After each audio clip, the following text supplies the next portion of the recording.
5 p.m. Welcome to the Redevelopment Commission meeting for Monday, May 24th, 2026. We'll start the meeting with a roll call, please. Rory McRobbie here. Steve Scamboluri here. John West here. Deborah Meyerson here. Directors present, please. Anna Killian-Hanson, present.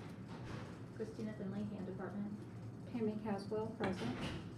Jeff McKim, City Controller, present. Kendall Kanoki, Engineering, present. Jane Cooper-Smith, Economic and Sustainable Development. Angela Van Roy, hand department. Dana Kerr. Thank you all. We will, first item on our agenda is the approval of minutes from April 20th, 2026. We have both an executive session summary and a public meeting minutes. I'm willing to take both in a motion unless people prefer to separate it. Assuming people accept both together, Yeah. I'll move approval of the April 20th, 2026 executive session summary and minutes. Second. We've got a first and a second. All in favor say aye. Aye. Any opposed? Passes unanimously. Next item on our agenda is the claims register from April 24th, 2026. Any comments or questions from commissioners on this item? If not, I will accept a motion. Move approval of the claims register for April 24th. April 24th. Thank you. Thank you. Second. We've got a first and a second. All in favor say aye. Aye.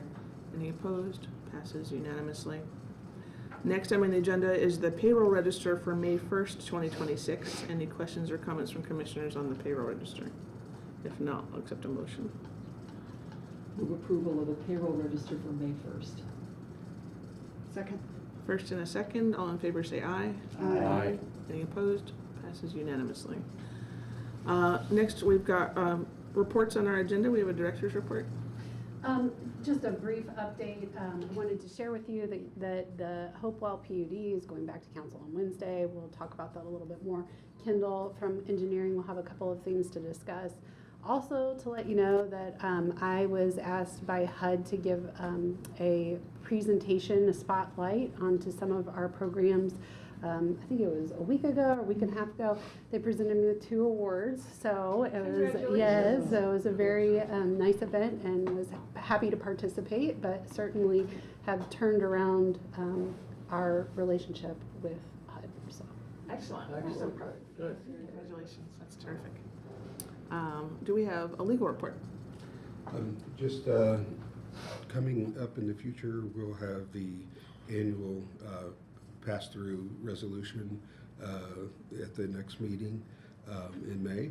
And as Anna said, after the rest of the business, we would like to have a discussion about the Hopewell PUD and where council's at and see where the RDC's at and talk through that.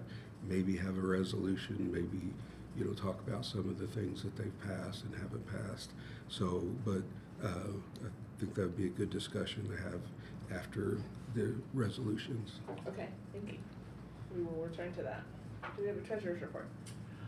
No treasurer's report today. I just wanted to let everybody know that Christina and I have been working on kind of revitalizing and updating a report that the former controller used to provide that kind of listed out for each of the TIF areas all your outstanding commitments and the expenses against them. And it's kind of an ongoing project because some of these commitments go way back. So we're in the process of and by we, I mean Christina is in the process of updating them. But our intention is to put the latest edition of the report in your next packet and actually speak to it in the treasurer's report at the next That's meeting. perfect. I was just thinking about that. I'm going to ask you, but you answered it before I had a chance to ask. So thank you.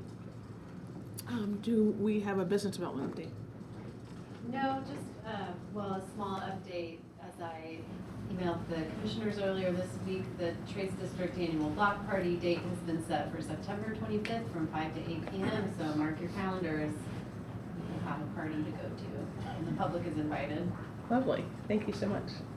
And do we have a Hopewell engineering report? Yes, we do. So first is the lot line adjustment, which is the creation of 3 lots, 4 units, kind of early, phase 0.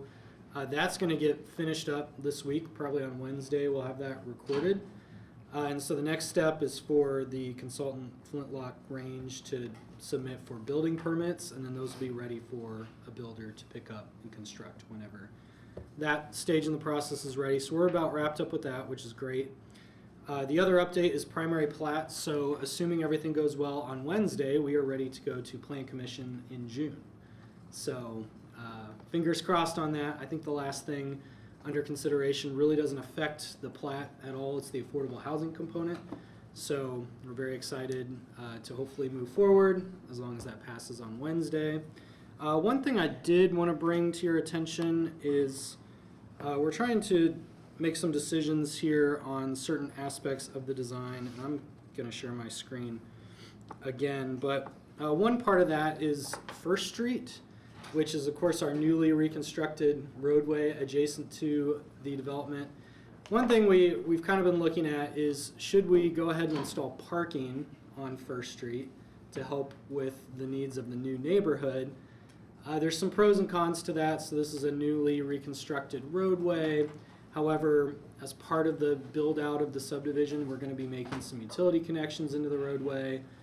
There is a sanitary sewer that got crushed during construction. It's a completely separate item, but they're going to have to go in and rebuild the sewer in the middle of that roadway. So we had the consultant just take a quick look at what would it take to add parking adjacent to this development along First Street, and they calculated about $218,000 was the expense to do that. So that's moving the new street trees, moving the new street lights, building new pavement. So I kind of wanted to get a temperature check about what the commissioners thought about going that route, understanding that it's going to be an active construction site. There's very well going to have to be reconstruction work from just damage during construction.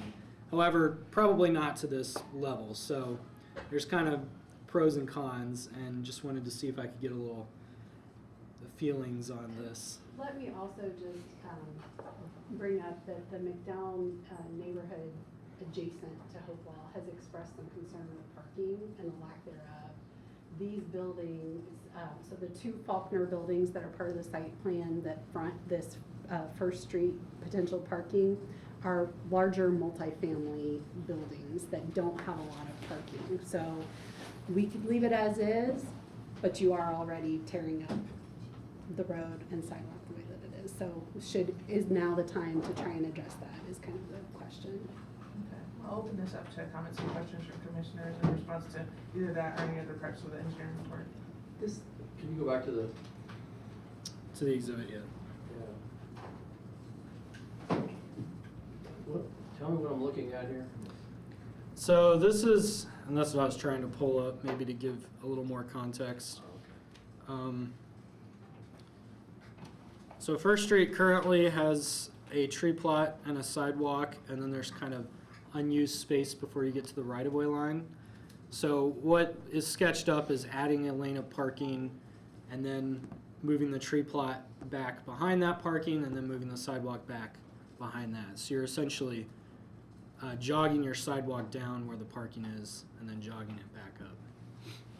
And so this would be for this block and this block. Oh, okay. Yeah. That's why we had 2 of those. Correct, yeah. and this would be public parking, Yes. public metered parking. Well, not metered. It could be metered someday. It's up to the city, but right now we only meter in the downtown area. Okay. So that would be a departure from that. Sorry, I misunderstood. I thought you said something to that effect. So this would be public parking available to anyone. Right. It could, council could pass an ordinance to limit it to 2 hours. It could be a residential permit parking zone. There's a lot of things that could be done with it, but right now, yeah, it would just be free parking. How many parking spaces was that, Kendall?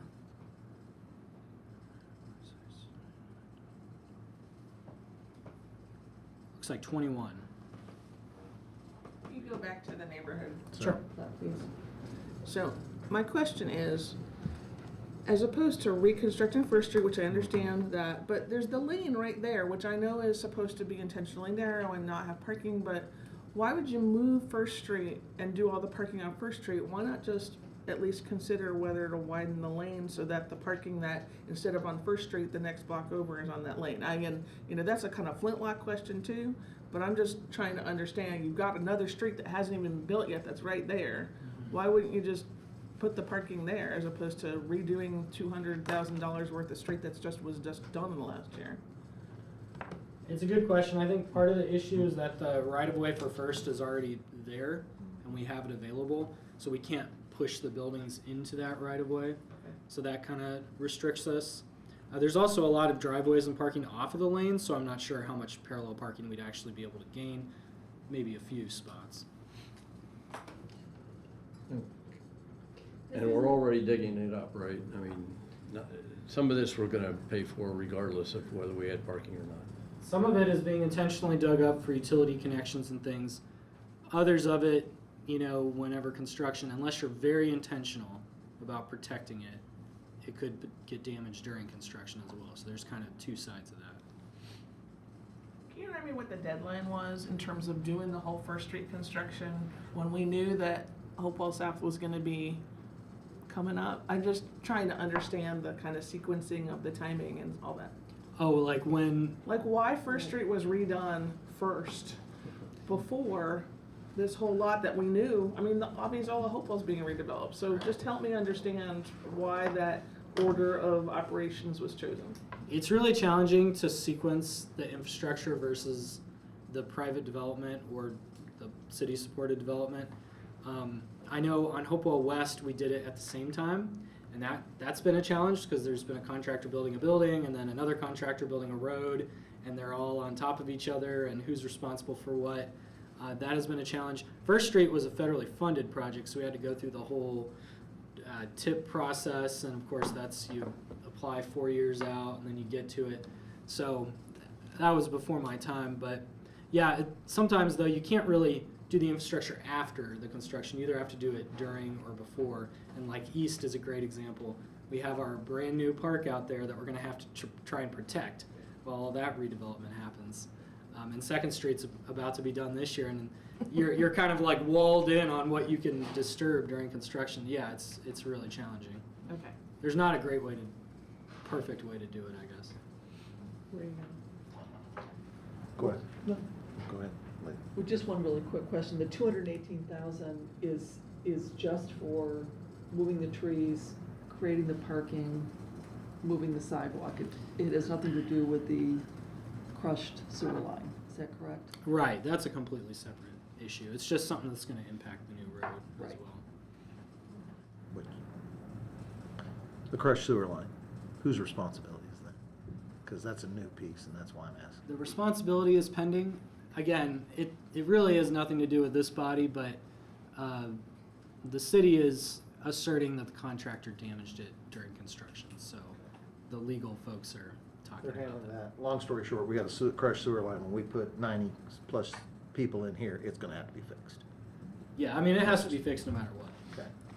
So that's just a matter of what the responsibility goes to.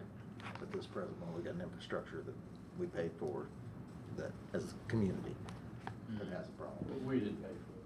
Well, when I say we, the community, I want to be clear on that, not the RDC. Was that part of the federal? Yeah, I mean, that was an existing utility that was just under there. It wasn't being replaced as part of the project, and it got crushed. Okay, so it's existing. So Yes. in the new part. When we hit that 218,000, we're essentially talking $10,380 per space for 21 spaces. And I'm not going to sit here and try to design it. What about the part right across the street next to Core, where Jackson Street is? Because Jackson Street dead ends. Just asking, because we are tearing up something that is brand new. What about it? Well, can parking be put there? Like on the empty lots? I'm asking the question just to clarify if we don't have to tear something up and we can maintain and quit redoing what we've already paid for. I think the challenge is you don't have a plan for I know. West, so you don't know how that might impact the rest. Yeah, there's two parts of that. It's a temporary solution, because we know that property will redevelop at some point, the parking will go away. The other thing is, I don't think planning allows just parking on vacant land. So it's part of a planning process and changement of UDO. When I in say order to- planning, it's a UDO, yeah. Yeah, the UDO would need to be adapted accordingly, because we're trying to get maximum amount of affordability here. But it's still temporary. Well, I mean, So- because. 2 years from now, we could be taking it out. Right, well, and the PUD originally, where this road was all put together, only incorporated approximately, 28 units? For the area that we're talking through the PUD at the present moment. So so we can be clear, I realize that the 200+ thousand has nothing to do with the sewer line. But that all is gonna get torn up to repair the sewer line, whether we add parking or not. So the fact that we're tearing up existing road Won't matter. is a moot point. That's really why we're considering it so seriously, is because we know that there's already impacts happening to this road. I don't like adding parking to First Street particularly, but one of my concerns with the PUD is the lack of parking. And if we can offset that with some parallel parking on the road, it's better than, I think, where we are now, so that's my 2 cents. The only consideration I have on parking, I hate that we have to tear something up that's brand new. Understand the infrastructure, because as I drive around town, I see where people cut into the new roads. It's, because we only get one or two shots every 20 years to redo these. But we do have a parking garage at some point. Right. In that particular neighborhood that can be utilized, If we invested $200,000 into the parking garage refurbishment, just saying, that's, not the question that you're posing, it's just something I'm wondering about. Yeah. That garage needs millions of dollars worth of work. Exactly, so we know that the garage needs investment to Yeah. be sustained, even though the basic, assessment so far is that can continue as opposed to what happened to the Fourth Street garage. So, Yeah, It is meaningful that the existing residents in McDowell this would benefit them at a point when there's gonna be a lot of other disruption in their neighborhood, so. It also seems like a point in favor of doing this. Being a good neighbor. Yeah, being a good neighbor, I have a question about just parking demand prediction. I don't see that as Flintlock's forte per se, even though obviously they're designing the neighborhood.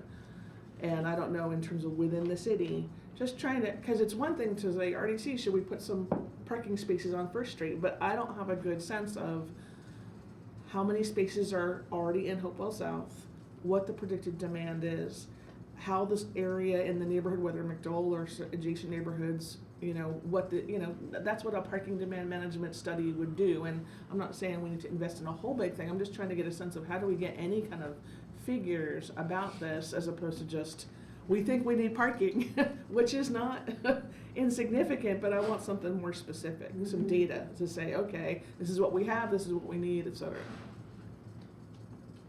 Well, we are more than happy to try and dig up some additional information. This is a very informal conversation to kind of give you guys a heads up about the fact that they need to repair a crushed sewer line, and while we're at it, do we want to take this on while we're there, or just leave it as such? So we can decide to bring the business back to you with some additional supporting information as much as available without spending a lot of money, because you would have to authorize the spending of money for the study. So unless legal has a separate opinion. No, I thought it should be brought up tonight for that very reason, to see what questions you have, so that, we could bring, answer those and bring back more information. You'll be asked to approve the overall preliminary plat. So this would be a piece of that. So since it's not something that was been discussed before, that's what we thought it would be important to bring it now and not wait. And so, so we could bring it back, some answers to those things. And I do know that Ally has some answers to that, because there is some discussion of the parking and how many parking per unit and things like that.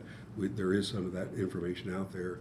I don't know what it is off the top of my head, but we do have some information that we can use, and we can get with engineering. We can probably get some questions answered. So yeah, that was the purpose of bringing this out early, was to make sure we could find out what you wanted to know. Yeah, I think it's good timing to try and get a more specific prediction of what not just what the allocation is, find 1.25 spaces per unit or whatever that may be, what that ratio is, but what the predicted demand might be, again, especially hearing from neighbors. And just, again, there's a bigger picture than just the, acreage for the Hopewell South, and we know that parking does not necessarily commit itself to neighborhood boundaries, so trying to get a little bit more of a handle on that to help with decision-making moving forward would be terrific. And we do know there's demand for parking for 714 with Centerstone and things like that, so that parking, when that gets developed, goes away, there's gonna be much more parking demand in that area for those reasons as well. One question, one comment. What's our time frame, Kendall, that this needs to be dealt with, decided, so we can actually get it done? The sooner the better with everything. Okay, You know. talking, coming back, asking for that money in 2 weeks, or are you? Well, I What's probably your- won't come back and ask for the money until we have a contractor, to award the whole contract. But I probably can come back in 2 weeks with more specific information, to help maybe get some more guidance on this. Okay, but what I'm looking at, trying to hit your cost-effective construction schedule in order to make this happen, is hopefully we move forward in the Hopewell PUD. When you're looking at this, are you talking 6 weeks, 8 weeks, something done by January? I'm just trying to get a time frame, because obviously with this crushed sewer line, there's a sense of urgency. Oh, a timeline for construction? Yes. This would be constructed as part of everything else. It would be? Yeah. Okay. So you're talking spring, realistically. Hope to get started this year. Okay. Yeah. Okay. No. And then, when it comes to, this is a comment in regards to, comes to our parking consideration, as we put forth and we're trying to do a PUD, that we get compact urban form that's walkable and close to downtown. I hate to be concentrating on parking, because if this project goes forth as it's been designed by Flintlock, we've moved it forward, the council has started to move it forward. I don't want to get hung up on that we need tons of more parking. I don't think we're talking about tons more parking. Yeah. I think we're talking about a potentially reasonable addition to one area. Sure, I'm good with that 21. I'm just saying overall, when we start talking about parking. And just so it's clear, in the street sections of the PUD, it does give us flexibility to potentially add parking to First Street if it was deemed necessary.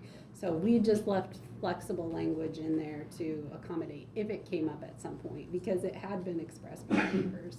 So, not committing to it, but a possibility. Thank you. Any other questions? Yeah, I do have one more thing. With the home builders, in meeting with them, there's been a lot of discussions about how we can help facilitate just a really easy building process in Hopewell South. And one of those is we were talking about right-of-way permitting, which is my department's thing, and having all these builders out there. Normally they would, have to coordinate with us to do their closures, maybe go to the board, all of these things. And so some strategies we came up with to maybe help facilitate and streamline that is have the RDC's project manager kind of talk to all of the home builders and figure out what closures are needed, and then go to the board and get those approved for them so they don't have to worry about them. So that's one thing we're considering. The other thing is, any kind of right-of-way permit fees, have those be covered by the RDC. It's really, it's like $100 plus, your closure fees. So I'm estimating like $2,000 to $5,000 total in permit fees, but that could be something else we could do to kind of help them out. But a much bigger item that was asked about was water and sewer connection fees. So this is something that I'm going to bring to you more formally, But this, for 98 units, it's $4,308 per unit to connect to our water and sewer. This covers the plant costs, the added infrastructure costs of connecting these homes to our water filtration and sewage treatment plants. Say that figure again.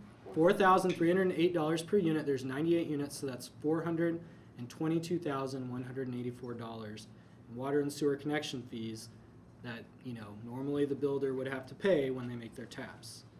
In this case, we are considering asking you to maybe cover those fees.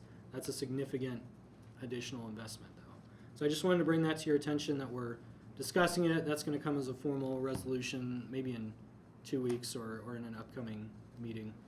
Just kind of wanted to bring that to your attention. I think that's all I had.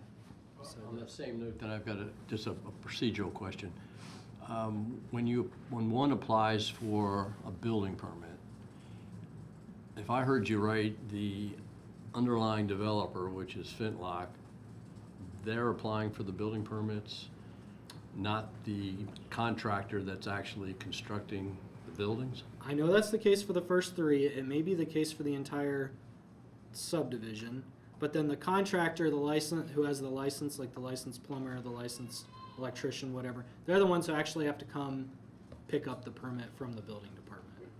But part of the building department, part of the permitting process with the building department is that there's a sign off by a licensed plumber and a licensed electrician.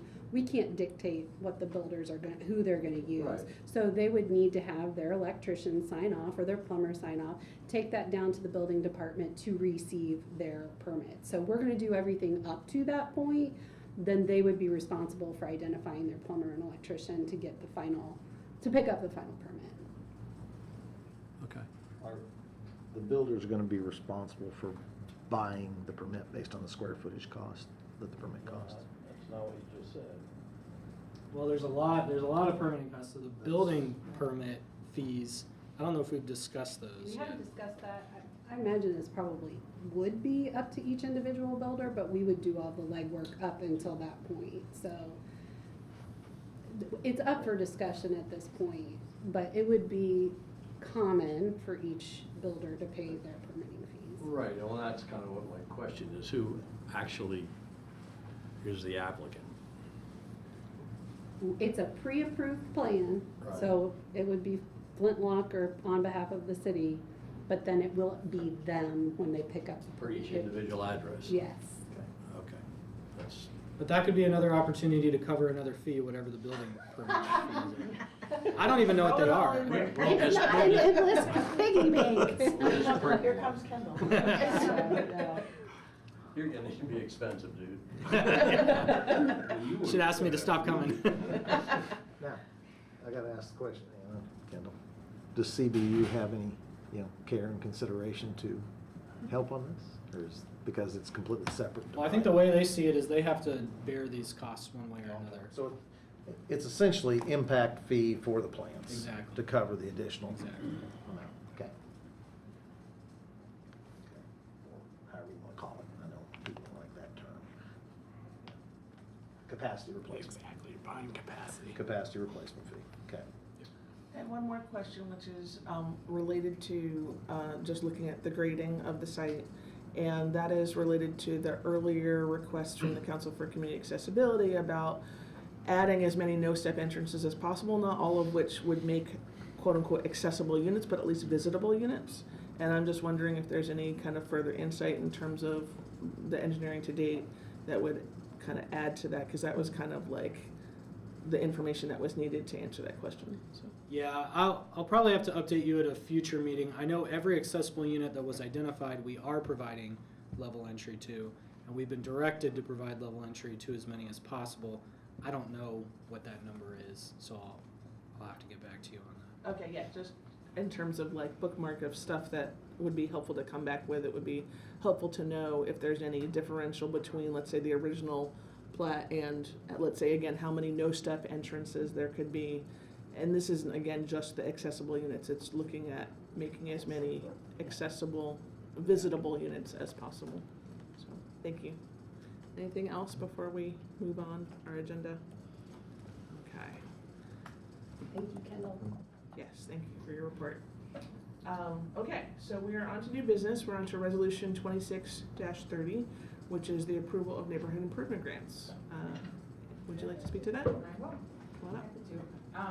Is it okay for me to? Yes, please come on. Oh, you want me to come up there? Excuse me. Sit right up in front.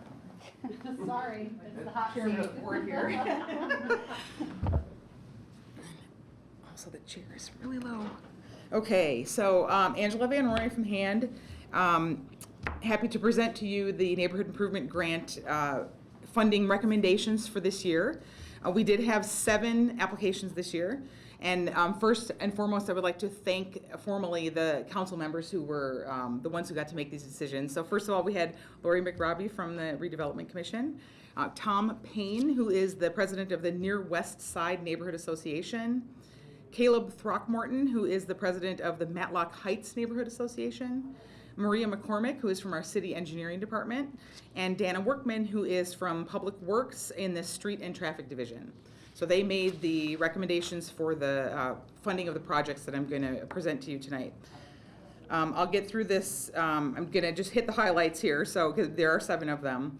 So we did again this year had a total budget of $30,000, and with 7 applications, that meant we had to spread things a little bit thin in certain places. But we did. There are recommendations for funding for all 7 of these projects. The first one is from the Bentley Court Community Association. This is the second year of a 3-year project. You also approved funding for them from last year. This is a continuation of their Wildlife Corridor project along Winslow Road. And this year they were requesting $12,300. The recommended funding is $8,000. They're at the point now for that they're actually going to be installing gardens this year. Last year it was a lot of preparation work and getting the site prepared. So that's where they are at this stage of the project. The second one was from the Bloomington Housing Authority Residents Council, and this is for Walnut Woods Community Pantry makeover. There is a current pantry there, but they do not have capacity for storage for the food that they get from Hoosier Hills, and so they need to improve the circumstances and the infrastructure there. And so that one was recommended for full funding of $6,550. The Gentry Estates Homeowners Association requested funds for cluster mailbox replacement. This one was 3 separate locations within the neighborhood, not just the cluster mailboxes, but also this concrete pads that they sit on, all of which were deteriorating. They requested $10,000. The recommended funding for that one is $3,000.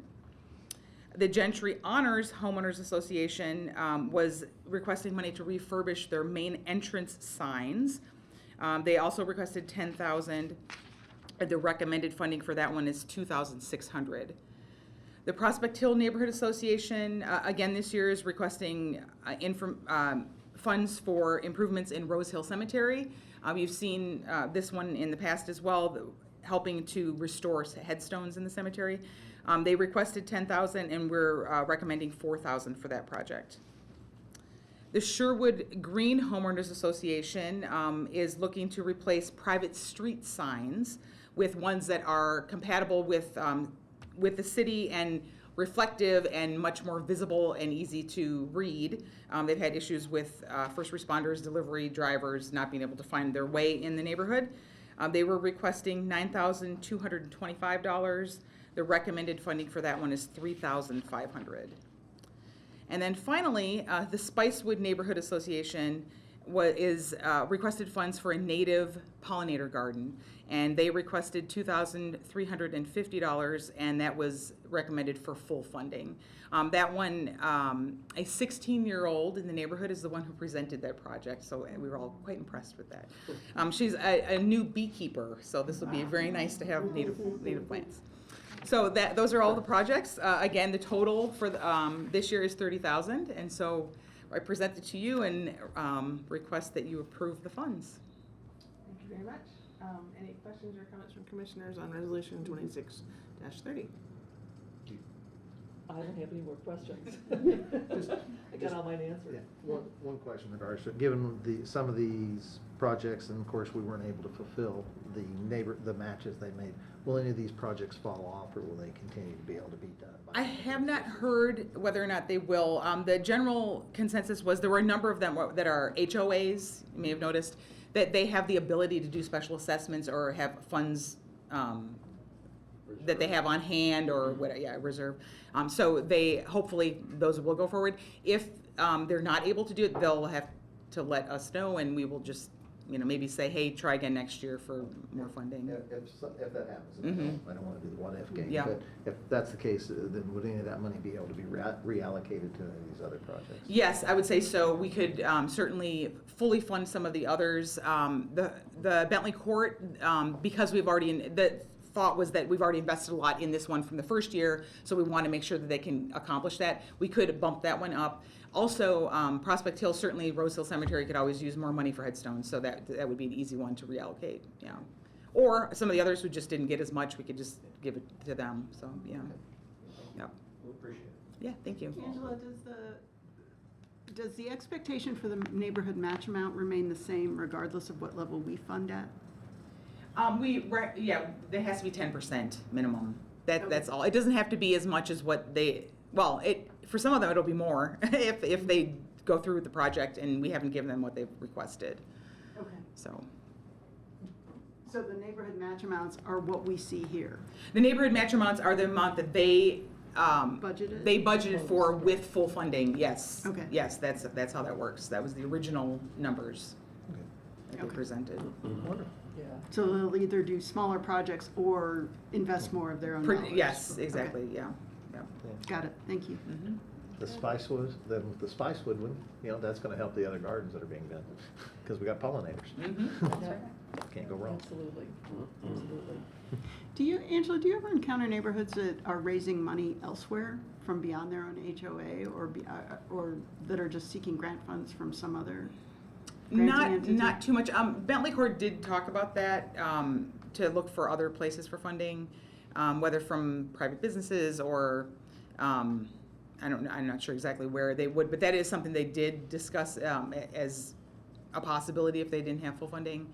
But generally, neighborhoods, I think, just don't really know where to start oftentimes, because, this is a grassroots kind of project and they're not, really all about fundraising. So I guess it would depend on the nature of the project and how big it is and, how invested they are in it.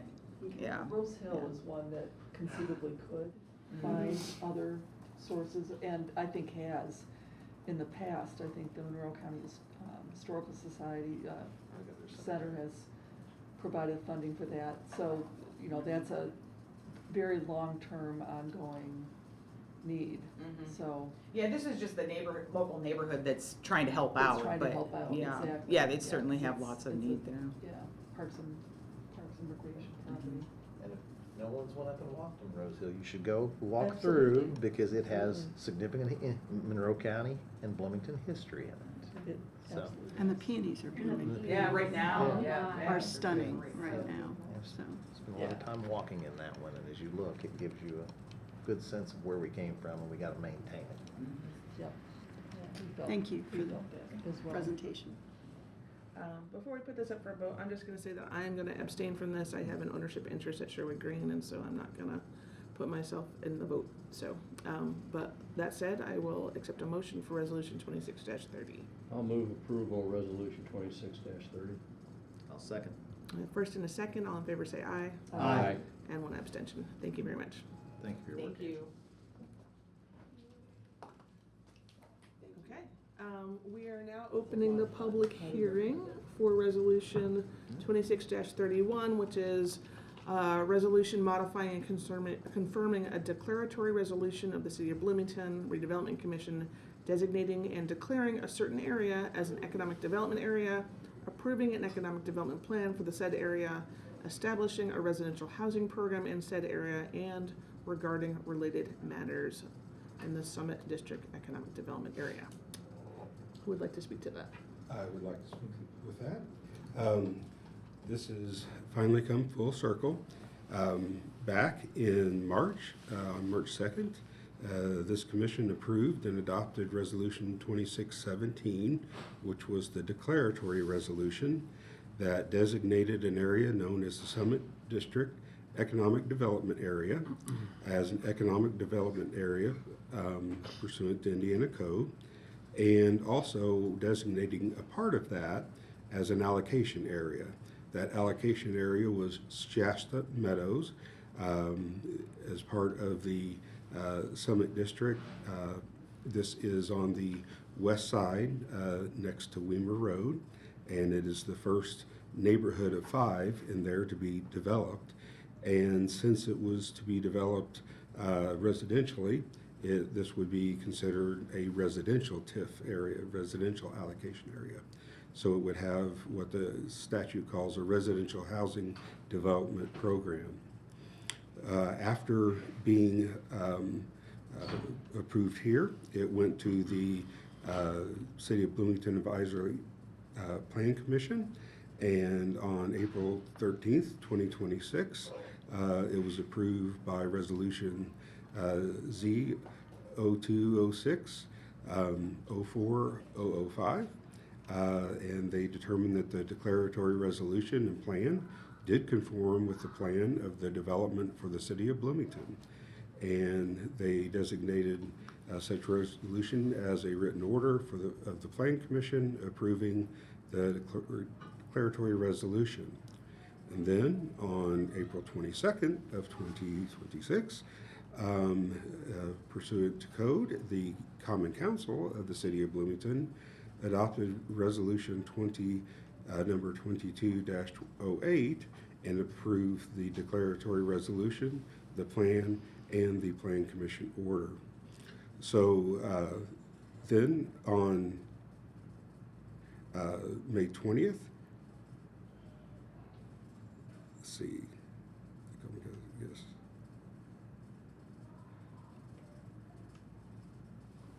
Yes, on May 20th, 2024, okay, this is why I went back in town.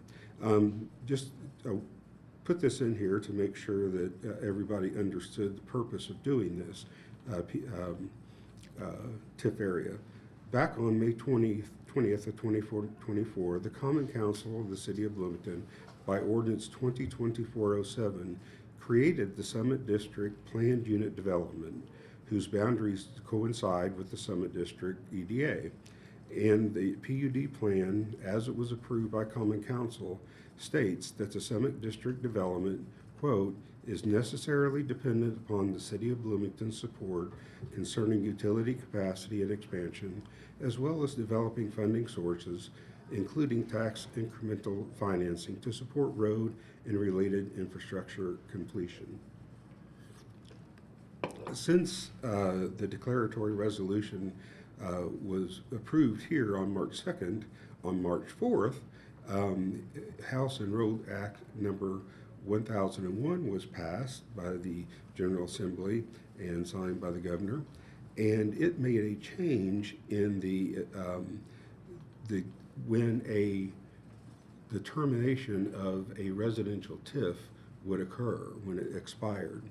The date that law comes into effect would be July 1st of 2026. Also wanted to make sure that it was noted that part of the Summit District Economic Development Area is part of the consolidated TIF at the very part, and when you create this TIF, it will be removed from the consolidated TIF, and this is a TIF in and of itself. The hearing was published for tonight, and we followed all of the steps required to get to this point. So this is not only it is modifying the declaratory resolution because of that change, and what the modification is related to paragraphs 13 and 14 of the declaratory resolution, which strikes the ending sentence of those and inserts this.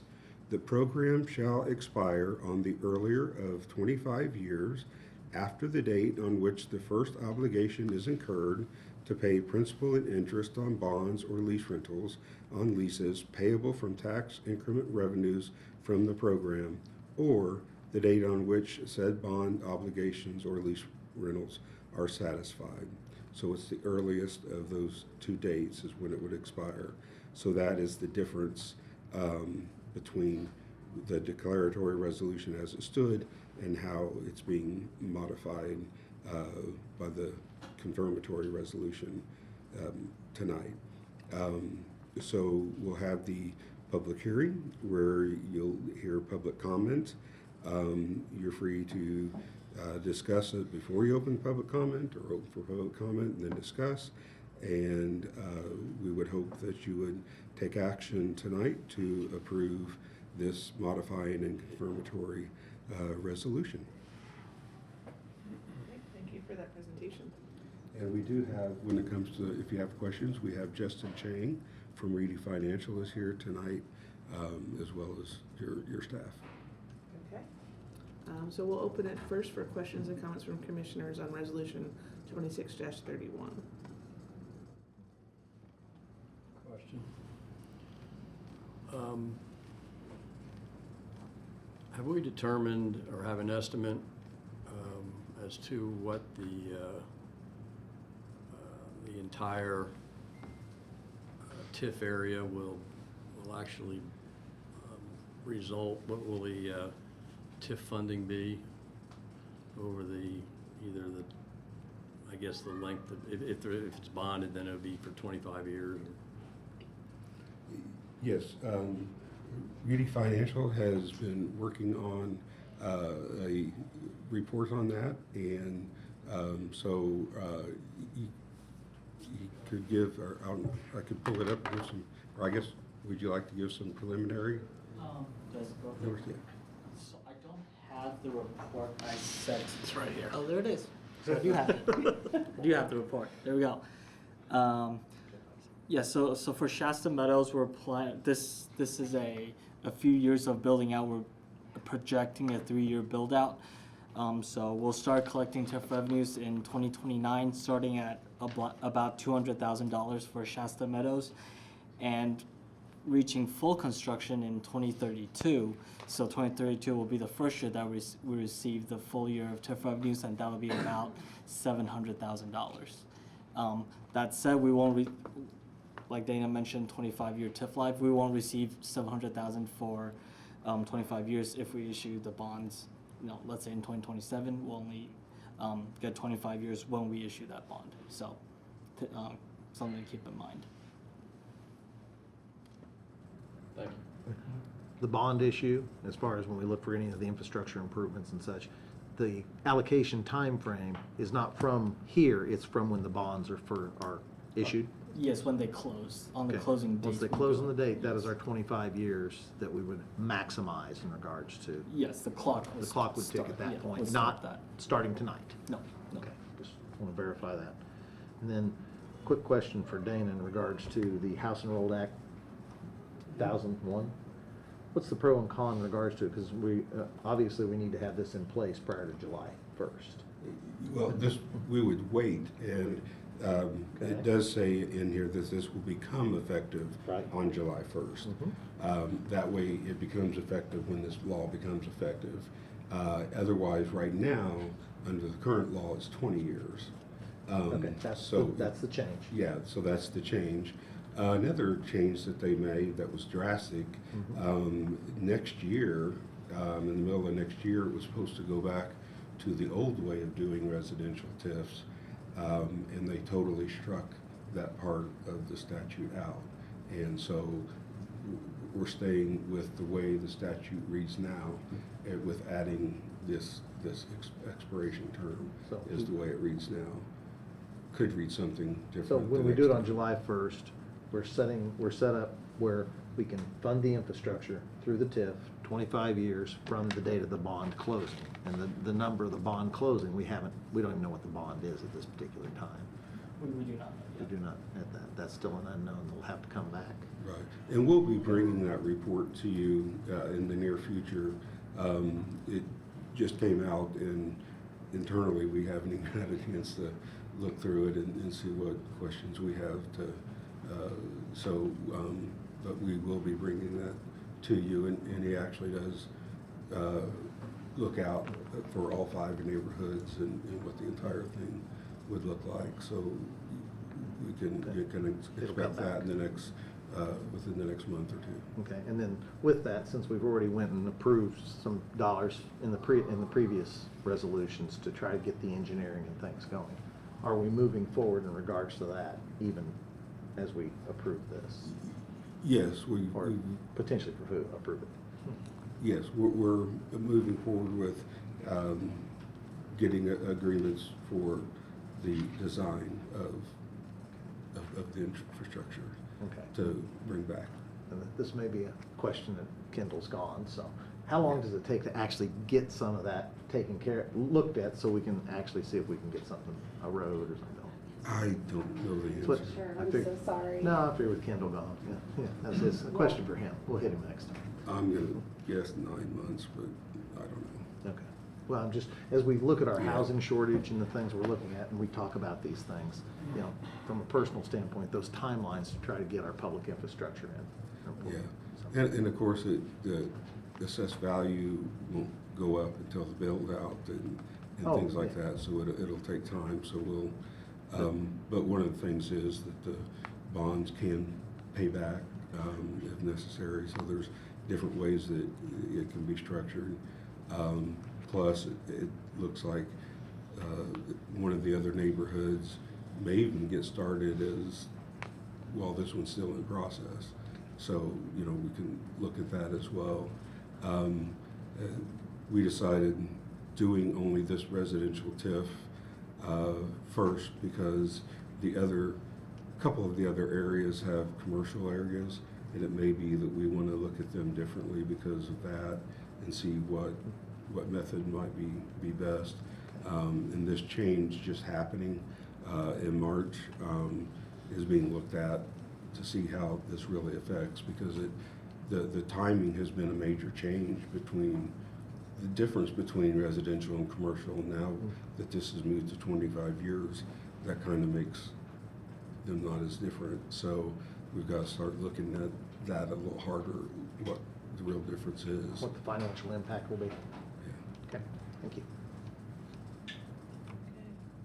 There's no other questions or comments from commissioners. We'll open up for public comment.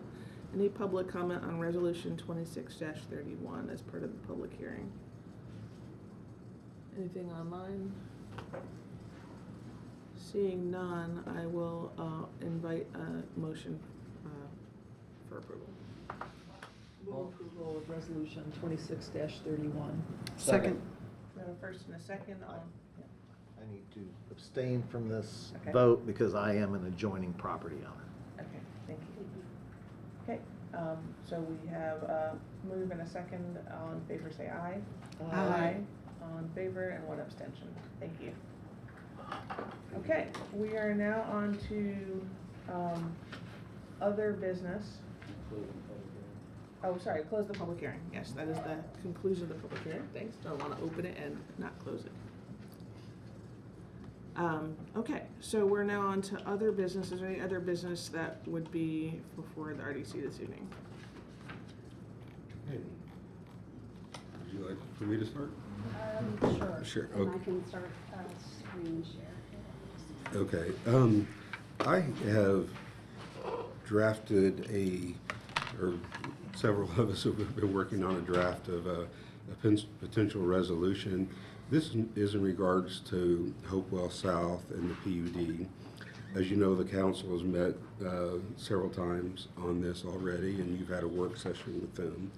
And so put together a resolution to try to see if we can make sure what you're okay with that they've passed and what you're not, and what your thoughts are on the things that are still up and being debated. because they meet in 2 days, and to get your feelings would be important. We don't have to pass it as a resolution. We can look at each thing individually, and you could vote on them or not vote on them or have a discussion. It's up to you how you'd want to do it. I felt that this was the best way. One of the reasons is because there is that legal debate between what is a reasonable condition and what is an amendment. Many of the things that they passed, my honest legal opinion, and I strongly feel are amendments. And the case law shows that the council cannot do an amendment unilaterally, that it has to be agreed to by the petitioner, and by doing a resolution, and at least giving acknowledgement, or at least giving acknowledgement that you're okay with doing it. The Misty Woods case shows clearly that that would be enough to acquiescence to the amendments for them to be valid. So I think this would help just keep any of, by doing this, it makes whether it's a reasonable condition or an amendment irrelevant, because it doesn't matter, you both agree on it. So it's kind of just trying to make it easy. I don't know if you can Can you enlarge that document? enlarge that. Are there hard copies of this available? I know that we got a copy. We've in the made email, but several changes since, I that thought went the out. hard copies reflected. oh, you those printed a new changes. one? Mhm. Okay. So do these hard copies reflect the most recent changes? Okay, thank you very much. Thank you.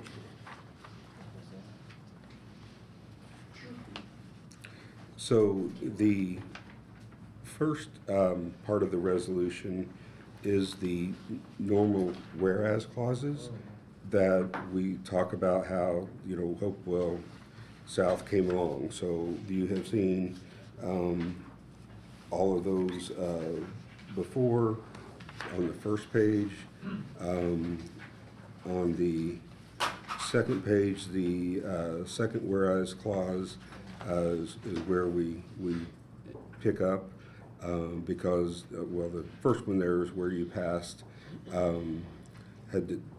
by determination 25-152, the RDC determined that rezoning Hopewell South blocks 8, 9, and 10 to a PUD would further the public's best interest in redevelopment of Hopewell South.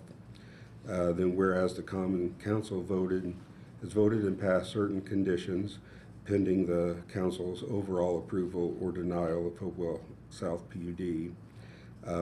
Then I talk about the legal issue there on what's classified as reasonable condition or an amendment. And this would eliminate that debate. And I point out that there are some continuing conditions that are being debated. And so put in some language that we can play with as we move along.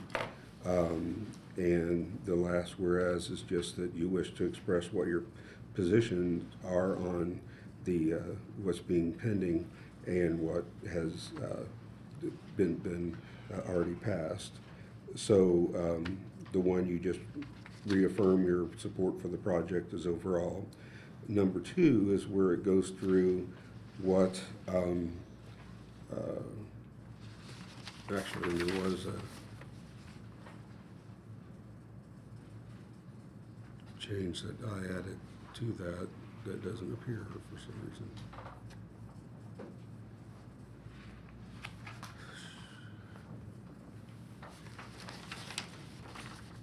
I had added to number 2, I'd added something to it. It's important, so please give me a second.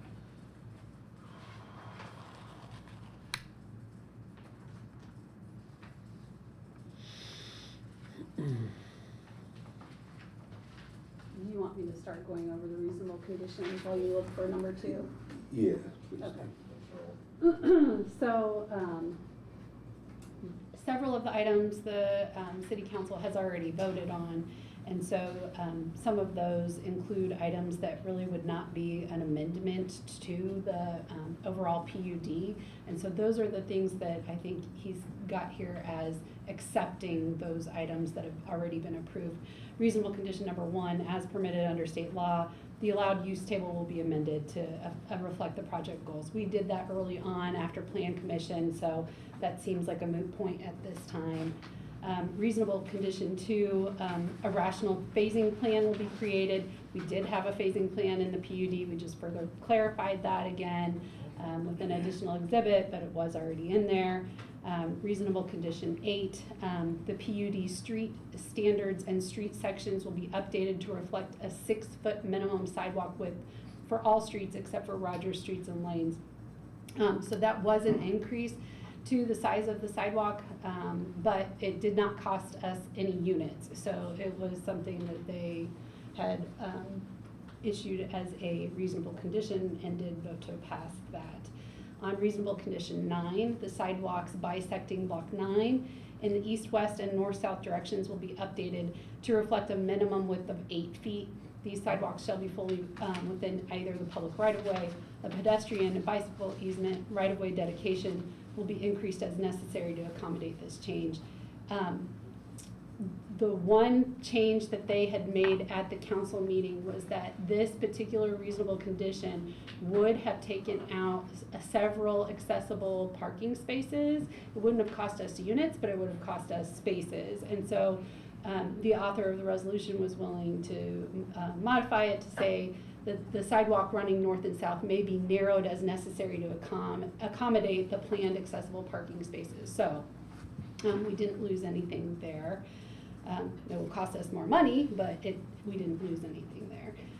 Reasonable condition 10B, the PUD street standards and street sections, including the Wiley Street and Jackson Creek Street cross sections, will be updated as necessary to reflect a tree plot minimum width of 5 feet, located between the sidewalk and drive lane for all portions of the right-of-way located within the PUD. 2, in block 8 on the north side of Wiley Street, the sidewalk may be immediately adjacent to the street for a portion of the block as necessary to accommodate the existing building if preserved. So that speaks to the 714 South Rogers building and how if they were to widen the sidewalk in the right-of-way, it would go into the actual building. So this is just jogging around that little bump out on the building. The right-of-way dedication will be increased as necessary to accommodate these changes. And then front setbacks along Wiley in block 9 may be decreased as necessary to accommodate the additional right-of-way dedication. For reasonable condition 12, the Rogers Street cross section will be updated to reflect the design requirements of the transportation plan, including a 5-foot tree plot and a 10-foot sidewalk. So we had put in the PUD a minimum of 5 feet just with flexible language because we really didn't know what the situation was. So it's not going to cost, it will cost us more money, but it doesn't affect the plan terribly. So that we feel like is okay. And block 8, in the immediate proximity to the stairwell of the existing building, the width of either the tree plot or sidewalk may be reduced if grading or design elements make it physically challenging to maintain the widths specified in paragraph 1. Reasonable condition 14, petitioner will work with the City of Bloomington Engineering, Planning, and Transportation Departments to design the lanes with a target speed of 10 miles an hour, utilizing design elements intended to create a low speed and high comfort environment for vulnerable road users. So that was a more recent addition. I was gonna say, that's a change since we met as a group with the council. That is true. I believe Hopi was the council member that introduced that particular reasonable condition, and they did, I believe, vote to adopt that. Now, those are the things that they have voted on, agreed to, and we feel like are not a huge deal. They will, certain elements will certainly cost us more money, but they are not costing us units. They're not a big amendment to the plan, so seems to be okay. Now, number 3, Well, let's go back to the top of Okay, number 2. sure. I am not a fan of Google Docs. What I put in had left, so I tried to revive Sorry. it. So what it says, the conditions that because wanted to make a point that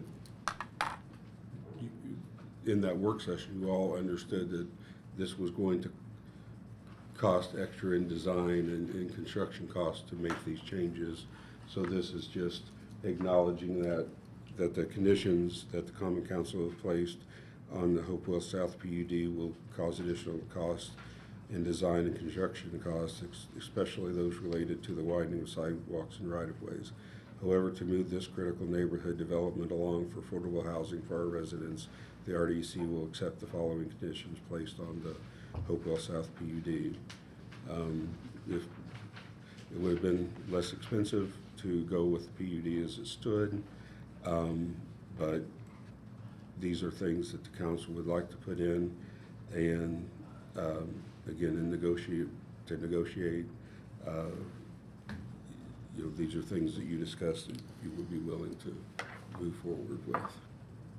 If we could pause at that, I want to, just before we move on to the rest of this, just pause for any questions or comments from commissioners on this section, just because it's saying that RDC accepts this, and I want to make sure that's actually the case. So.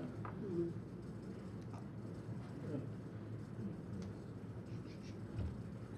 No, go ahead. My question in regards to it, we went through, you've just read some of the ones we all have an agreement on without a question. And while, yes, it may cost more, we've talked about that, why put it in and say, well, we'd love to do it cheaper, I mean, yeah. But these conditions create that. So if we're agreeing to in order to get our unit count up, keep our affordability what we can, and still be able to work together for the benefit of the community, to put that kind of in, that we know it's gonna cost more and it's based on the council creating that situation. I mean, we brought the PUD up. So Correct. I don't feel comfortable saying, and from my standpoint, saying as a member that, well, it would have been cheaper if you guys hadn't put these conditions on. That said, I would be interested in some transparency. Is there any cost analysis to compare what the additional infrastructure upgrades would cost? Because I feel like that's, even if it's not up for debate, I think for transparency purposes, it would be valid to include somewhere. Sure. I think the sidewalk widening was a piece that I think Ally had clarified early on, that it was an additional 20% worth of sidewalk concrete. So I don't have specific costs, and I think that's one of the challenging things, is here we're debating affordability. We don't have a cost yet. How can you commit to a number that it's you have no idea to? So that's one of the challenges right now. That's also why we're saying, like, yes, we're okay with it in theory, but every little thing affects affordability in the long term. So it's not that we're saying no, it's not that we're criticizing it, but it is accounting. If you're looking at the balance sheet, it is a deduction. Yeah. And again, this is a draft, so. Yeah, and if you wanna it's mark it your out, resolution, let's do so it. you can modify it in any manner that you so choose. It was I just look at that as kind of like, well, we were gonna give you something else, and because of it having to go through a PUD process. Well, it is a fact that what we brought was less expensive, and that was the overall goal, to bring as many attainable, affordable units as possible, and demonstrating what might happen if we were to change some of the things in the UDO, to address it in a different way, to demonstrate how we might be able to bring more attainable ownership or units to Bloomington, period. So it is a piece of it, and it's not meant to be inflammatory. I didn't author it, but. No, I'm not looking for inflammatory, I'm just looking to take something else out that doesn't create anything that, causes any additional thing, because we have to work together. to get Additional what? Any additional pushback in regards to, we've got a PUD. Well, they've already voted and approved these. Yeah. And this They've is already just accepted. reading it into the record to state that these are additional costs, but we're agreed. And we're accepting. And to be completely transparent, we're saying it most likely will cost more. So if you want transparency, Yeah, that's reality. if you wanna maybe modify the language, will cause, maybe you would soften that by saying will most likely cause, because we haven't We know done it the. will. well, There's no question it will cost Well, more. well, then I don't know what the issue is. I think we leave it as is. I don't All right, think- okay.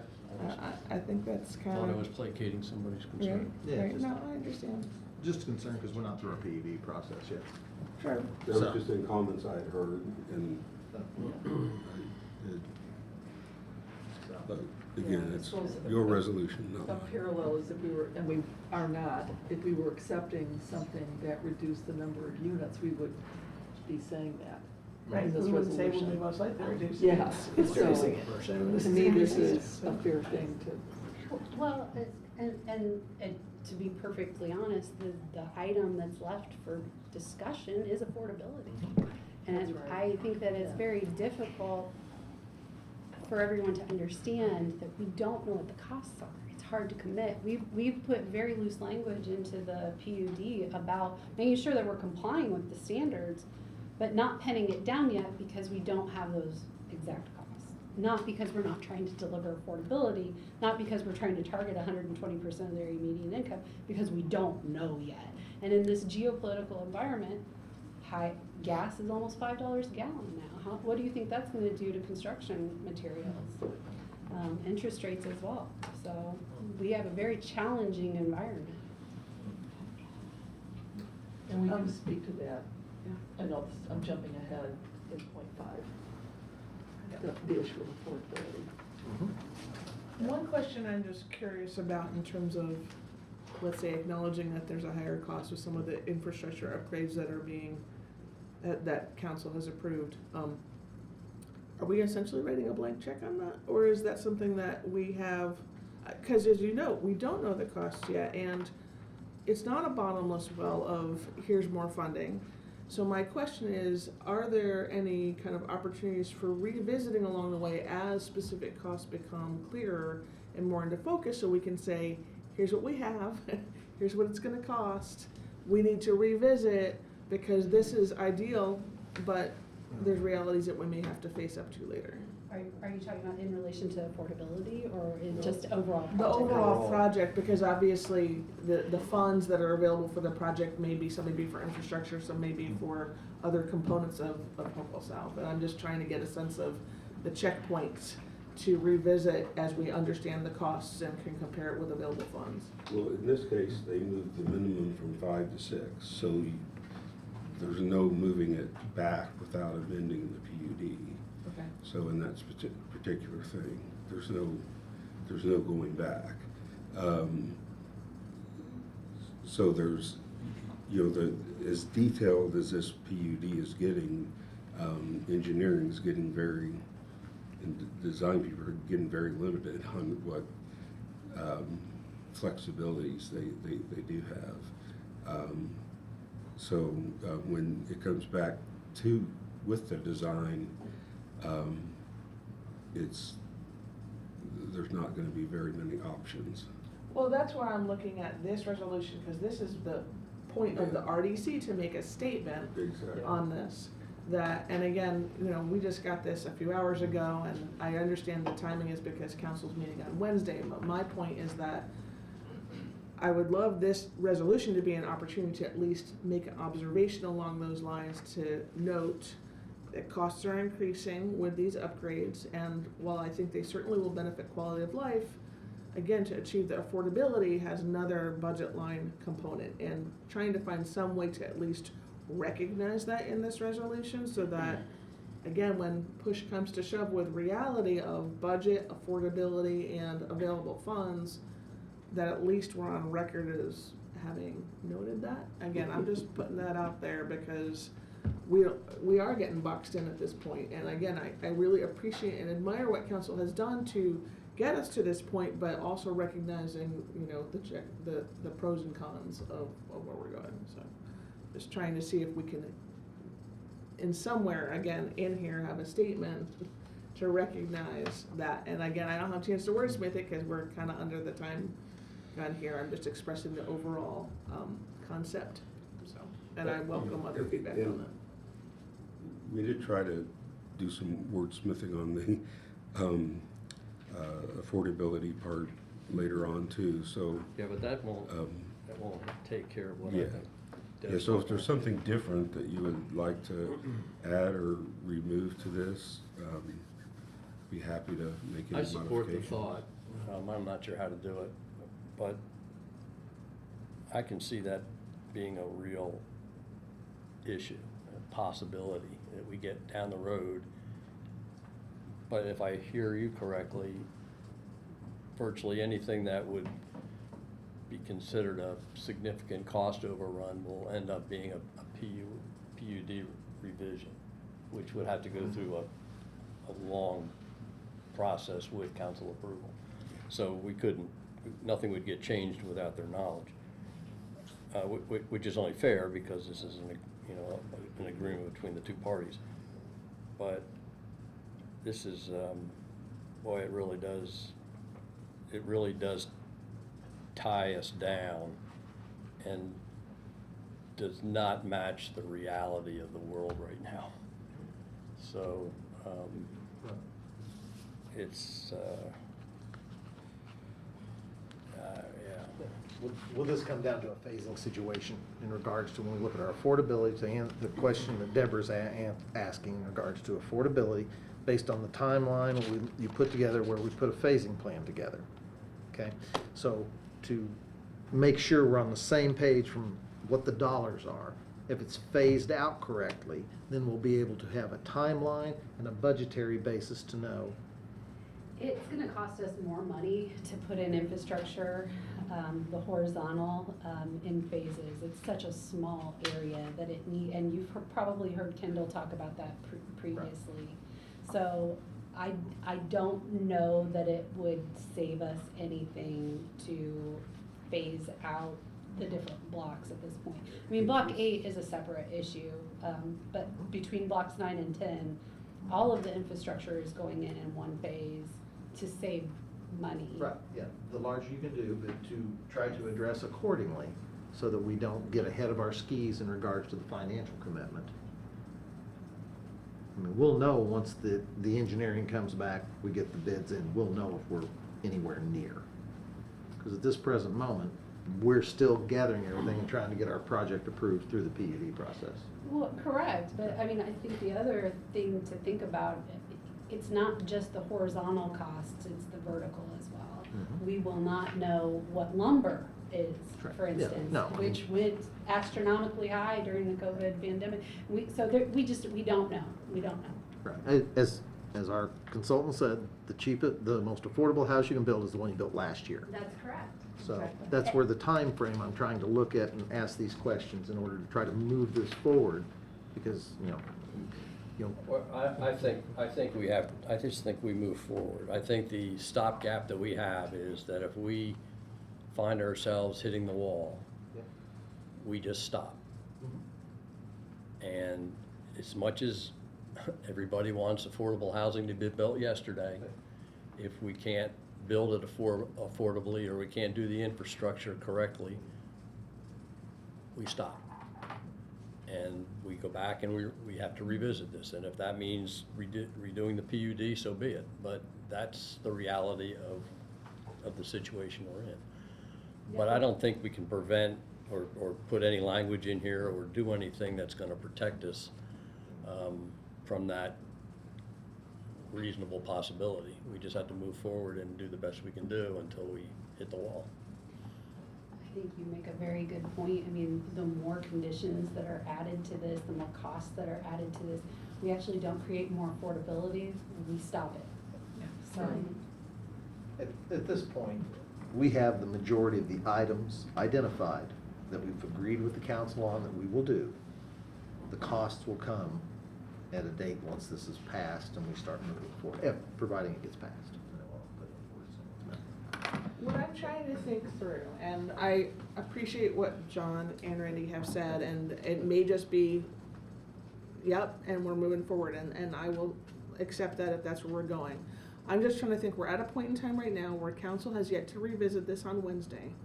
And I'm trying to just think if there's anything that we can put forward that council might consider to provide some kind of leniency. And I don't know, again, the lawyers maybe have to weigh in on what that would look like. but something that says, if, when the costs come in, the project costs exceed, you know, because we don't want the project to come to a complete stop. And I'm trying to just understand what loophole we might be able to create so that we can accept these conditions if they do not substantially change the viability of the project. But if that becomes an issue, we don't want it to say, well, we just have to stop now because we've run out of money and all this work that's been put into this project can't move forward now because we've just hit bottom. So I'm trying to just figure out, or we have to revisit the PUD and take another year and a half to do that. I'm just trying to think of a way that the timeline right now with RDC talking now and council meeting on Wednesday, if there's anything, and again, I don't know if we can do it right now at this public meeting. I don't know. Yeah. I'm just trying to see if there's an opportunity to look at how to keep the project moving in a way that preserves the affordability, builds the housing, and may need some leniency in some of the additional costs that are being encumbered right now. And again, council's adopted, again, I appreciate what they've done with that, so. Are you saying that we, for example,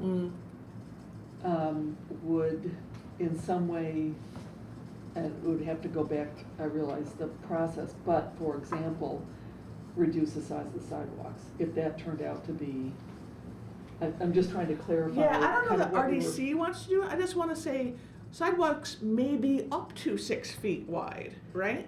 And that way you've got, okay, when it comes down to doing the numbers, we say, okay, 6 feet wide is what we're aiming for, but right now, when we Okay, wanna that make helps me the think numbers about this. match, we're gonna have to do 5 feet, which I hope we don't have to. I would love them to be 6 feet. Yeah. But if we're looking at a 20% additional project cost and then having to go back to amend the PUD, again, there's a lot of work, a lot of dedicated interest that have been invested in this, and I Yeah, wanna honor sure. that. But again, if we can have some kind of, if we can work with council where there might be an opportunity to have that leniency built in to say up to these ideal conditions, then when the numbers come in, we can be like, great, we can do it, or, we need to revisit that, and we have it built into the current language. We don't have to go back all around. And again, I'm just trying to get a sense if that has any viability or feasibility with the current timeline we're in right now. And I'm okay if we go back to, nope, we can't, we just gotta move ahead, because I want this project to move ahead. But I'm just trying to see if there's any leverage we can use in this moment, so. Well, what we ended up doing here though, and I agree with you, I'd love to have up to. There's Yeah. 5 areas here I'd like to have up to. But what we ended up doing is we just replicated what the council passed. Yes, that's So exactly what they passed. this is, so, I mean, we're really asking them to revote Or to revise. or Is that- revise. Well, which is an easier process, isn't it, than going back through the PUD? Yeah, I mean, I'm That's not, what I'm trying to I'm not opposed to it. I pry didn't know open here. if it was a process that we can open up, and I'm not that's. sure that they're gonna agree to that. They may not, and if not, then we're back where we are right now, but I think No it's- worse off. Exactly, that's my point. I Already. really think we have a philosophical problem. Well, we got a UDO problem too. Well, yes, I mean, absolutely you do, but philosophically, is it affordability that's the priority? Or is it the size of the sidewalk? I mean, that is the real challenge right now, is we as a community want all the bells and whistles, but we don't want to pay for it. And that, we are stuck paying the bills and looking at the balance sheet. And so it's very easy to say, well, yeah, just pay for it, you're the city. It's not, it doesn't really work like that. We are bound by, By going through this process, we have put in full transparency the issues that occur in our community for developing affordable housing based on what we have passed or we have put forth in the past through our UDO. It needs revision. This is one of the things we're trying to put forth. Having been involved in PUDs previously, the chance of having that leniency and the say of, well, you can do this, you can't do this, in order to move a project forward under a PUD, you have to come to an agreement of what we can be done. Getting leniency on a PUD is extremely difficult because once it's in there, it's its own ordinance. Well, that's why I'm asking if And- at this point, we can And- have the up to, And I guess I'm looking at the lawyers, looking at other folks who have additional experience on this, just to try and figure out, is this viable, is this an option, can we consider this, or is it, if it's a done deal, then we'll just go ahead and pass this and Well, keep going. First, the sidewalks. The PUD, as presented, had 5-foot minimum sidewalks. And so they went to 6-foot minimum sidewalks. So, what you're saying that, up to 6 basically puts it back to where it was.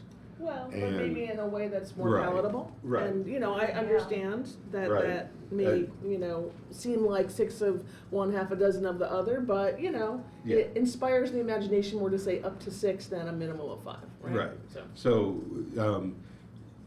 I think that it could be that the RDC says that they would accept a variation of that condition that they passed. I think that's fine. At this point, the RDC cannot add something new to the PUD that's not already being discussed. no. Because you can't amend it after it's already gone there. So you can only work with what they've been discussing. So anything that you want to add, like a separate condition that, hey, if any of this causes cost overruns to where we can't afford it, then we can modify it as necessary. Something like that can't happen. Yeah, I'm just only Um, looking at the reasonable conditions that council has Yeah. adopted, that's under section 2. Tweaking those specifically. Yeah, that's exactly what, I'm just, given that we started this conversation with talking about the additional costs, right? And I'm just trying to say, okay, we're acknowledging there are additional costs, we don't know how to actually attach a number to that yet, but trying to, again, use the current decision-making process to leave some latitude to be able to make the project move forward, honestly. So would you want that language to say that up to 6 is as long as feasibly possible? So would you reject it if it stayed the way it was? Or would you say, hey, this is really what we want, please consider this and make this amendment to that condition? And would you accept that condition if they didn't do that? Again, I don't wanna have a hard line on anything at this point. I want the project to move forward, and putting a hard line saying, not gonna accept, whatever, means that it comes to a stop again. So, I'm just speaking for myself, but I am interested to, to invite council to understand the impact of the infrastructure upgrades and know that we are interested and would like to welcome that, but also need some wiggle room to be able to achieve the affordability and keep the project moving forward. That's the thing I'm anxious about, is that, yay, we sign off on this, we move it forward, and then the numbers come in, and we're like, we can't afford it anymore, because we don't know the numbers on that yet. So I'm trying to create the wiggle room so we can keep the project and get it coming out of the ground. And I just don't know if we're there yet, because we have the open-ended questions. Well, so what if on number 2 here, it said something, and I realize it's not exactly binding, but the RDC will accept the following conditions placed, provided that it does not cost us the affordability, or some kind of wordsmithing to that effect. Significantly reduce affordability. Correct, and I mean, the one thing that we all need to be aware of is that we've committed to a certain percentage that are permanently affordable. What do these costs do? They drive up the costs of the other units as well. So then we're overall not delivering as many units, so just challenging. But maybe some language like that to add some flexibility. Yeah, no, that would be great, and then again, there's an opportunity for council potentially on Wednesday to understand this conversation and how this perhaps is adapted, this language as you suggested, and then potentially, again, have the opportunity to create the wiggle room to keep the project moving forward. Should one of us be at the council meeting on Wednesday and at least offer those viewpoints and public comments before they vote? Yeah. I'll be Do you there. remember your speech that you just gave us? I'll try and wordsmith it, make it shorter and more, succinct. Yeah. But that's the point. Yeah. Well, my thought was that this passed, that I would send it to the council, Council's attorney? the council attorney and for their members, and so that they would have it ahead of time, and then every time they come up with the reasonable condition that they're discussing, then the petitioner has a chance to respond, and so I would respond to them. I'd just repeat that same thing over and over again. Yeah, which means which means it would be good to have that language, as you suggested, in the resolution, so that we've made it as clear as we possibly can. So then what I've just added is that, however, to move this critical neighborhood development along for affordable housing for the residents, the RDC will accept the following conditions placed on the Hopewell South PUD by the City of Bloomington Common Council, provided that these conditions do not significantly impact the affordability goals of the project. Yeah. Please tell me if you want something different. That is definitely the intention of what I've been talking about and interested in, again, others' responses to, but something that acknowledges that this is something that we don't know the full outcome yet, but we are anticipating is something that we need to understand may come down the pipe. And again, hopefully this conversation can be continued on council's side on Wednesday to appreciate and understand that, and then perhaps have a counterpart that they may be able to continue in.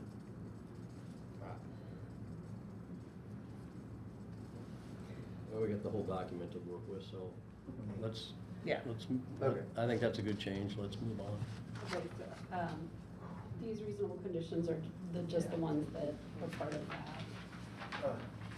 One comment on the whole thing, just to make sure, given there's been contention from a legal standpoint over the period of time, and then getting this to the council's attorney tomorrow for them to then digest for a Wednesday night meeting, seems a little difficult to do, because the first thing this says is, okay, what, you gotta go through it, and giving the council adequate time, because until this came up, my understanding was that this Wednesday would hopefully be the last thing. Tomorrow is a city holiday as well, just to. No, I'm sorry, I throw that in apologize, there. Wednesday. Right. So we got a city holiday, so. Yeah, that's what I'm saying. So we're essentially going to get this to the council on Wednesday for them to vote on the PUD that night. There's nothing for them to vote on from this. This is just information that, where you guys stand, right? This is not an ordinance, this is No, not. I understand, Yeah. I understand, this is just our comments to the council. But if they were to be in a position to modify something to say, okay, we understand the point that RDC is making on this, and we're willing to take what we've already accepted and voted on, but we're, again, open to adjust it to create the wiggle room that we're looking for to get the project built. So that, again, best case scenario, it's meeting all these conditions in their full entirety. Wiggle room, being able to tweak it if we need to be able to keep the project moving and not just be in the hole because the budget doesn't meet the reality. And I would agree that, to Randy's comment, the timing is not ideal, but it is optimal. It's the best we could do, given the timing and the constraints on this particular body. And the fact that we have meeting schedules too.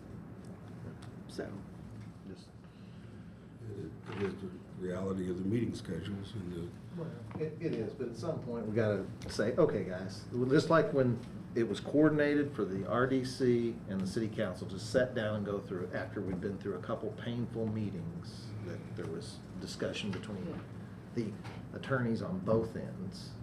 And I'd really like to get out of what's legal and go to what's right. Right. Does council have to, is this their last shot at voting on the PUD? No. So they could choose to postpone Kick it again? down. They could kick it down the road, but this next meeting could potentially, if everything was agreed between the RDC and we did what we've talked about at that, if that was good, would this next meeting be the last meeting that the council would have to do? Not necessarily. Well, not necessarily, but Yeah.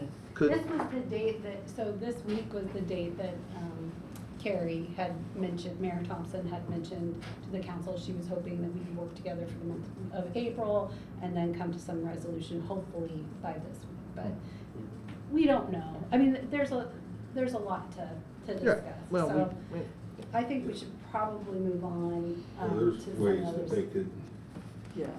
look at it well, again. yeah, it's a PUD. If they I mean, we chose can to. always go back through the process if we run out of money, because Well- that's what happens in the private world, is when you get a PUD approved, you may run out of money. Well, that's the other thing, you know, if this was a It's- private developer, they they'd be would have been broke. spending $300 an hour on their attorney all this time.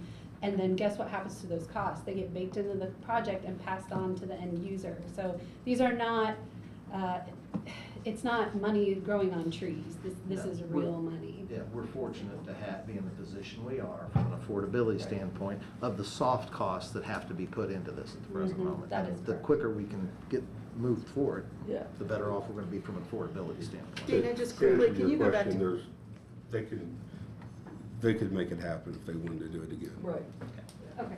Dana, can you just quickly go back to paragraph 2, or section 2, just the initial, because there was some language in there that was. The conditions that the Common Council has placed on Hopewell South PUD will cause increases in design and construction, or will increase design and construction costs, period. You want it to be period. Or comma, then especially related to. There's a comment. But yeah, there's too much going on in that sentence. Can you tighten that up? Because it's confusing as read, so. Do you want to get rid of especially those related to widening of sidewalks and right-of-way? Not necessarily. The conditions that the Common Council have placed on the Hopewell South PUD will increase design and construction costs. Will, yeah.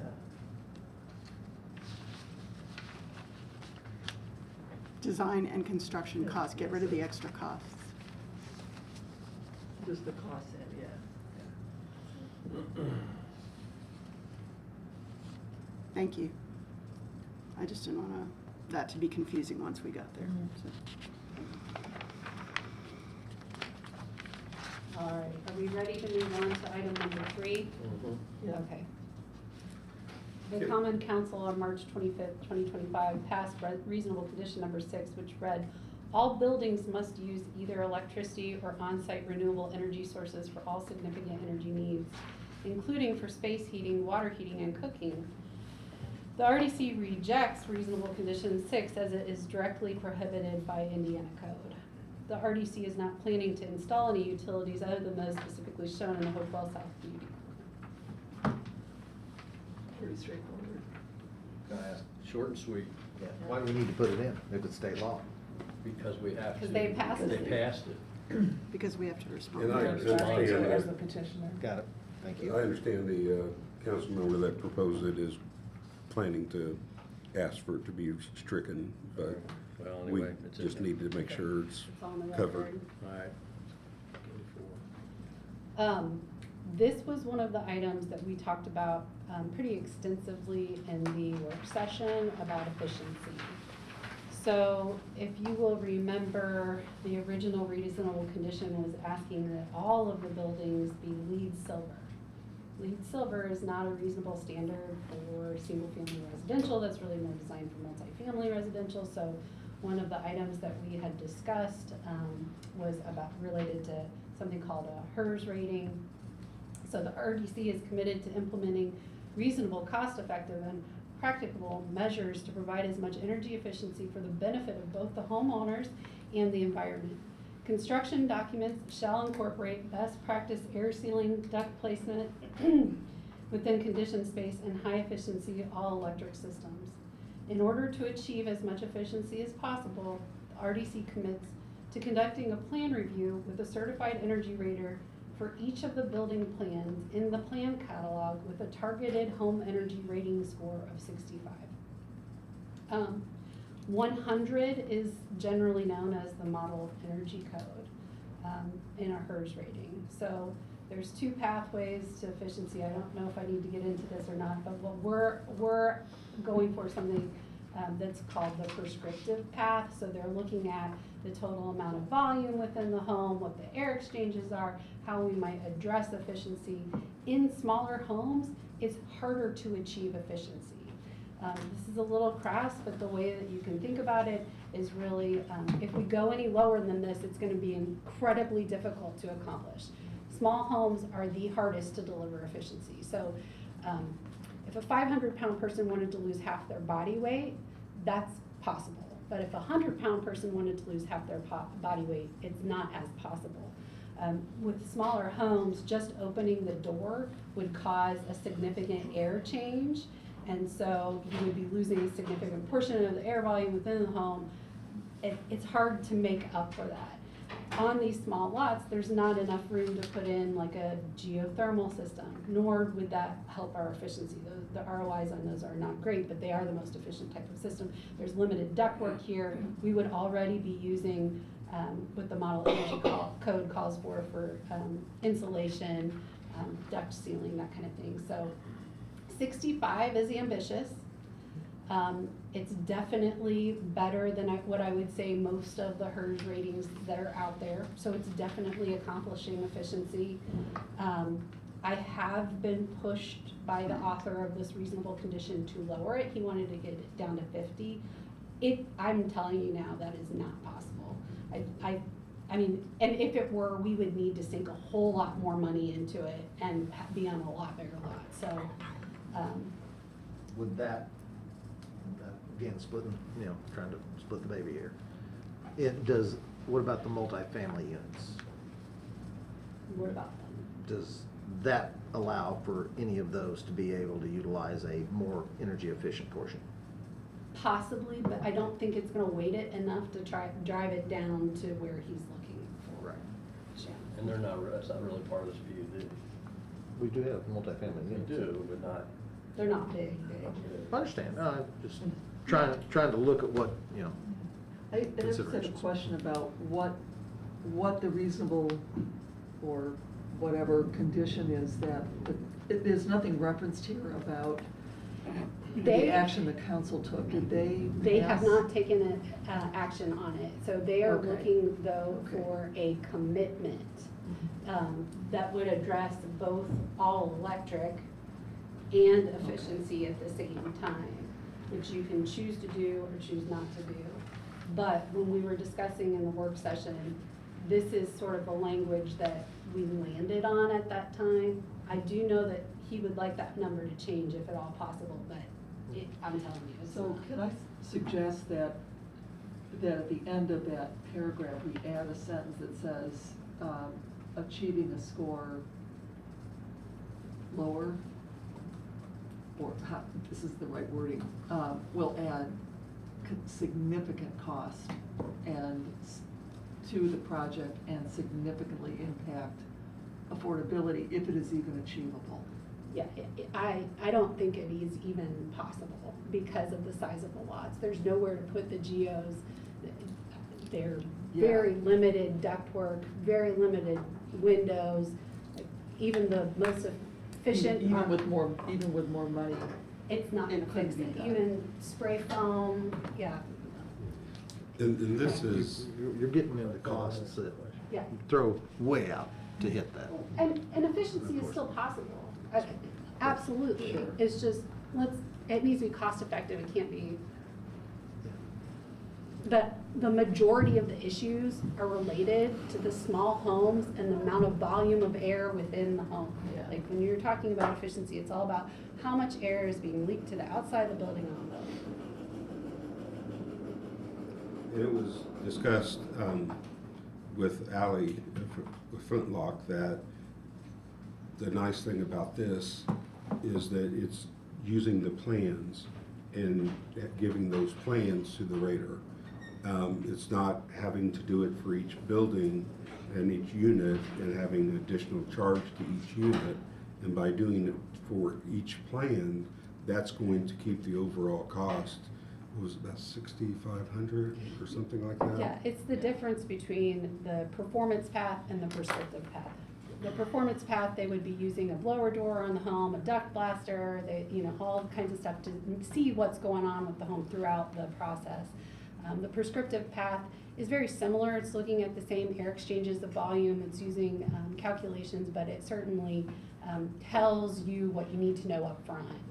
Like you will be putting this R value in. You will be putting these double low E windows in. You will be, so it tells you how to reach the efficiency. The other thing too is that we may end up to reach this score, we may end up having to put in a PTAC unit, which actually have a little bit shorter life than some of the HVAC units, like an all-electric heat pump or whatnot. But those are a little bit easier to deliver efficiency in some of these smaller units, so. Yes, sir. Well, speaking of which, you've said all of that electric systems in 4. Does that contradict in any way what we said in number 3? No, because this would be part of what your commitment is in relation to the, it's part of the commitment that he's looking for. And actually, I think I had it pulled up. Yeah, and this is something you're committed to doing, as in, this is what you want to do, this is what you intend to do. The council has talked about recording a commitment, and as it relates to number 3, recording a commitment to be all electric by a government entity, the RDC, to me is against the law, just as bad as making it a reasonable condition. But so far, there's been no plans to install any other utility in there to provide for that except for electricity. Based on the IURC, Indiana Utility Regulatory Commission, and past experience, please tell me if things have changed. We don't get a say which utilities wants to be put in. It's at their expense. They get to put them in, and the home builder can decide which utilities they want to utilize. But to the best of my knowledge, unless something has changed, we as a body don't, and utilizing a public right of way, if that utility so chooses to put it in, they can. There's nothing, you're right. Whatever's a right of way is a right of way. So consequently, while So should we strike the all-electric bit? Well, that's why I asked the question. If there's a gas line in the right of way and some builders choose to use gas, are we now telling them they can't? Well, and truth be told, the most efficient system is really high efficiency furnace with an add-on heat pump. One operates below 40 degrees, one operates above. Which is So, an expensive yeah. system. but we're very expensive. They are more Yeah. expensive to put in, but as far as your overall monthly costs, I don't think the author of this is looking at that. I think they're looking at long-term, No, carbon the impact. carbon Yeah. impact, that kind of thing. Which So, is real. Yeah. I mean, if we had storage, small modular nukes are great. but- So where are we on this one? We're simply stating our commitment here. Can we commit to all electric or no? So this means if they would, for number 3, if they need to strike what they did. For 4, what they're saying, the RDC is saying, is that if the council so chooses to put on a condition that is substantially similar to this, that, it's something that the RDC is good with. This is the kind of thing that you want to see. So therefore, they know your position. So if they are looking at this item, energy efficiency, they know that this is what you would agree to if they we're looking in that, you know, for a condition for this. Yeah, I recognize that. My question is just that one section or one point where we're saying all electric systems. Yeah. To Randy's point, Right, if yeah. there's gas It pulled it out. available, are we telling builders they can't use it? That's all. Right, no, I don't know that we can. we struck that out, so. Well, how does that goes back to my contradiction question. How does 4 not contradict that? Well, maybe Well- it's that, We just took it out Yeah. for. yeah, we can take it out. Yeah, well. But that's before- what he's expecting, I can tell you that, because here's his reasonable Yeah. condition. All electric, and quite frankly, we can deliver all electric systems. May have to have supplemental gas if somebody wants to put it in at a later date or any other time. And the gas company may not want to go through the infrastructure cost. This is something we haven't had discussions with. Well, the other piece, is, and I think maybe you've already said this, so sorry if this is a repeat, but in the lanes where the infrastructure is going, it's not wide enough to put a gas line. So any gas line that would be coming in would have to be on the periphery, would be my guess. So maybe this is a non-issue. Sort of, but you're not wrong. I mean, what stops somebody from putting a propane tank out Well, that's a there? Not lot. that we would want them to do that. I'm just saying flexibility and choice. Hopefully that'd be an HOA violation. Yeah, Yeah. yeah, Right. no kidding, but just saying. Unless we bury it. Well, and There's no yard. What So good luck with what that. I'm saying that's not in the plans is when they're out there putting in the infrastructure originally, no, but gas is not a part of it. Right. So if they wanna come back later and put it in, they're gonna have to restore everything Yeah, that, it's up to the utility. Yeah. In that portion. I mean, just take into consideration the lots that we gave to Summit Hill, yeah. at Telluride. Those are all going in electric. There was no gas infrastructure put in at all. Right, and we're saying construction documents And shall incorporate, you know, all electric. That's what we're committing to. Right, we're just saying that the So- plans are are the plans. Right, right. And it doesn't include it. Right, I think that's probably okay. We're not anticipating adding that into when we build it out. Well, can we look at this reasonable condition, and I know our language, but can we just reaffirm that we do or do not agree with this? I mean, all homes shall be designed using pre-approved plans model to achieve energy performance equivalent to home energy rating systems, score of 65 or better. Construction documents shall incorporate best practice air sealing duct placement within conditioned space and high efficiency all electric systems. Building inspections shall confirm compliant installation to details. Isn't that pretty much what we said? Yeah. Yes. Just double checking. Everything that the all electric. And are we putting it in or taking it out? Well, I think we have to keep it out. What's that? I think we have to keep it out. Take it out, okay. because it's a state law. Okay. Okay, so moving on. Yeah, we can petition the state house to change their law. It might be easier. Let's not do that tonight. And how much time will that take? I wonder if it would be easier. Just kidding. Ouch. Just kidding.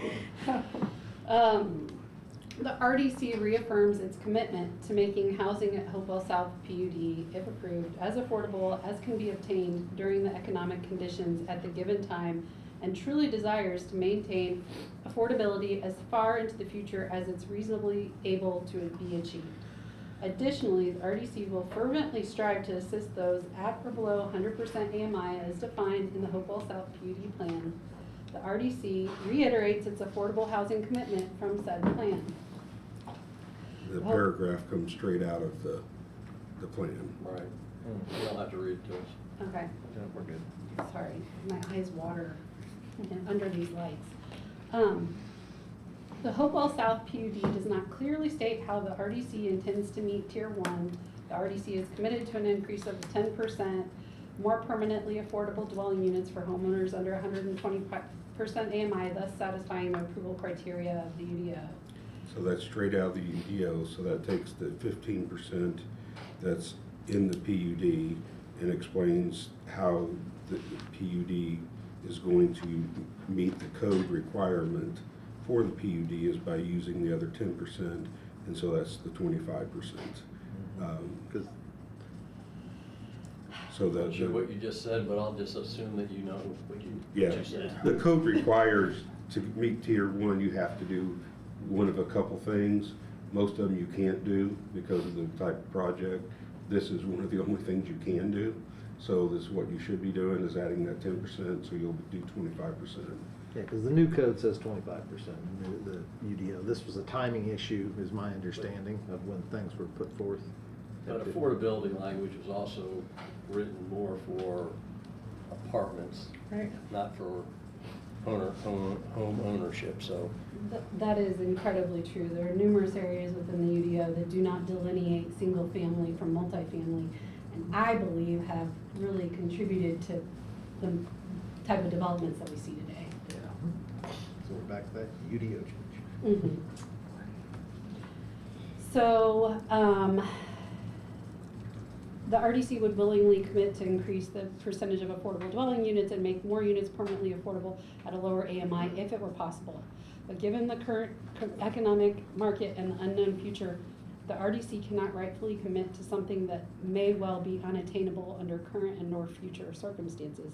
What the RDC can do and will do is state that the RDC's overarching purpose of creating the Hopewell South PUD is to serve as many people and families as possible, providing truly affordable homes in a neighborhood that they can be proud of, and having that affordability component last far into the future for generations to come. You know, one of the things that I am suggesting to the council is really related to, you know, they want to pin us down at 50% right now. Very difficult to do until we know the numbers. But if we could just simply go back to council and report periodically on what the current conditions are and what the affordability we could actually achieve are, I think that would be a better approach as opposed to just writing a blank check not knowing. But if we could just work with them and report annually. And I greatly dislike Google because I put a paragraph in here, and it's gone, that stated that the RDC Yeah, I would. thought I read it the first. Yeah, something to the effect that, don't have that one, that the RDC would, you know, willingly report, you know, the reason, I can't remember the words that I used. On the litigious, So what you're saying is basically once you Yeah, have the that- report right here, yeah, I'll tell them where we're at? yeah. Is that what you're looking Yes, at? if the RDC would agree to reporting report to to the common common council. council. Yeah. And City efforts made to maximize It says common affordability. You wanna put that back in? Yeah, Yeah, can you tell me what you want me, the RDC agrees to Except I would report. say on an annual basis, not so The that RDC would they agree decide when. to report, What's that? to report on an annual basis to the Yeah. common council Yeah. on the efforts made to maximize affordability. Period. Yeah, there you go. Yeah. Want the other word in there. Yeah. you know, I know there was a lot of discussion about the details here, but to me, the RDC wants this very thing, wants this to be as affordable as possible, and wants it to last as long as possible, is taking every step they can to make that happen. And so, you know, the council's We have to. wanting that same thing. So it's like it's a shared vision, and I just would hope that the RDC reiterating their dedication to this project, and that's what this project is, would be enough to satisfy them that you're gonna do what it takes, the best you can, to achieve the best results you possibly can. Yeah. You want to go way up above anything that you put in as minimums, but you can't commit to what you don't know you can commit to is the only issue. Well, I just think that the language in the PUD was written very flexibly, like we will meet the conditions of the UDO, which is up to 120%, and we didn't pin it down further, just to give ourselves some flexibility on what the AMIs were achieving, not knowing what the costs are, thinking that we would we'll meet the parameters, no problem, and then we'll deliver as many affordable units as we possibly can, not just at 120%. So I think it's been misconstrued what that language actually was in there for. It was for flexibility, not because we were shying away from affordability.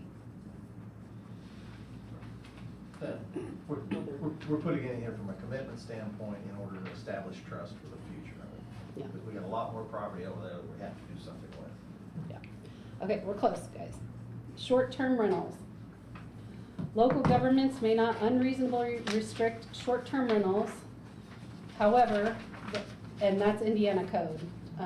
However, the RDC recognizes concerns with short-term rentals and how that may negatively impact the affordability goals for people and families and the overall neighborhood environment of Hopewell South.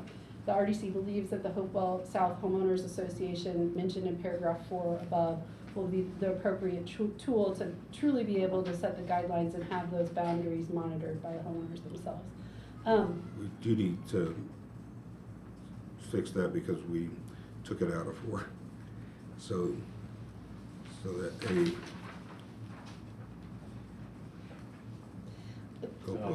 I think there's not many ways that you can control short-term rentals, unfortunately. We would all love to be able to regulate. Take that reference out, paragraph 4. Yeah.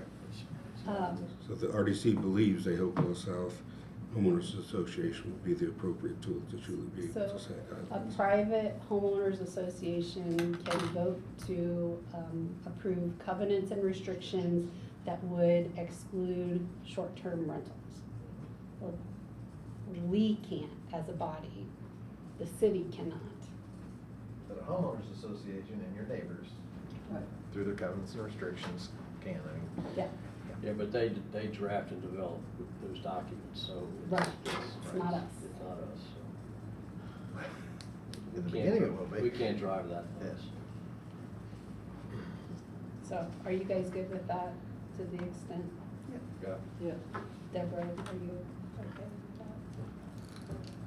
I'm just curious, I appreciate that that's the role an HOA can play here. I'm just trying to understand the bigger role of what an HOA will do in this neighborhood. And just if that's something that's being committed to, having an HOA in the neighborhood.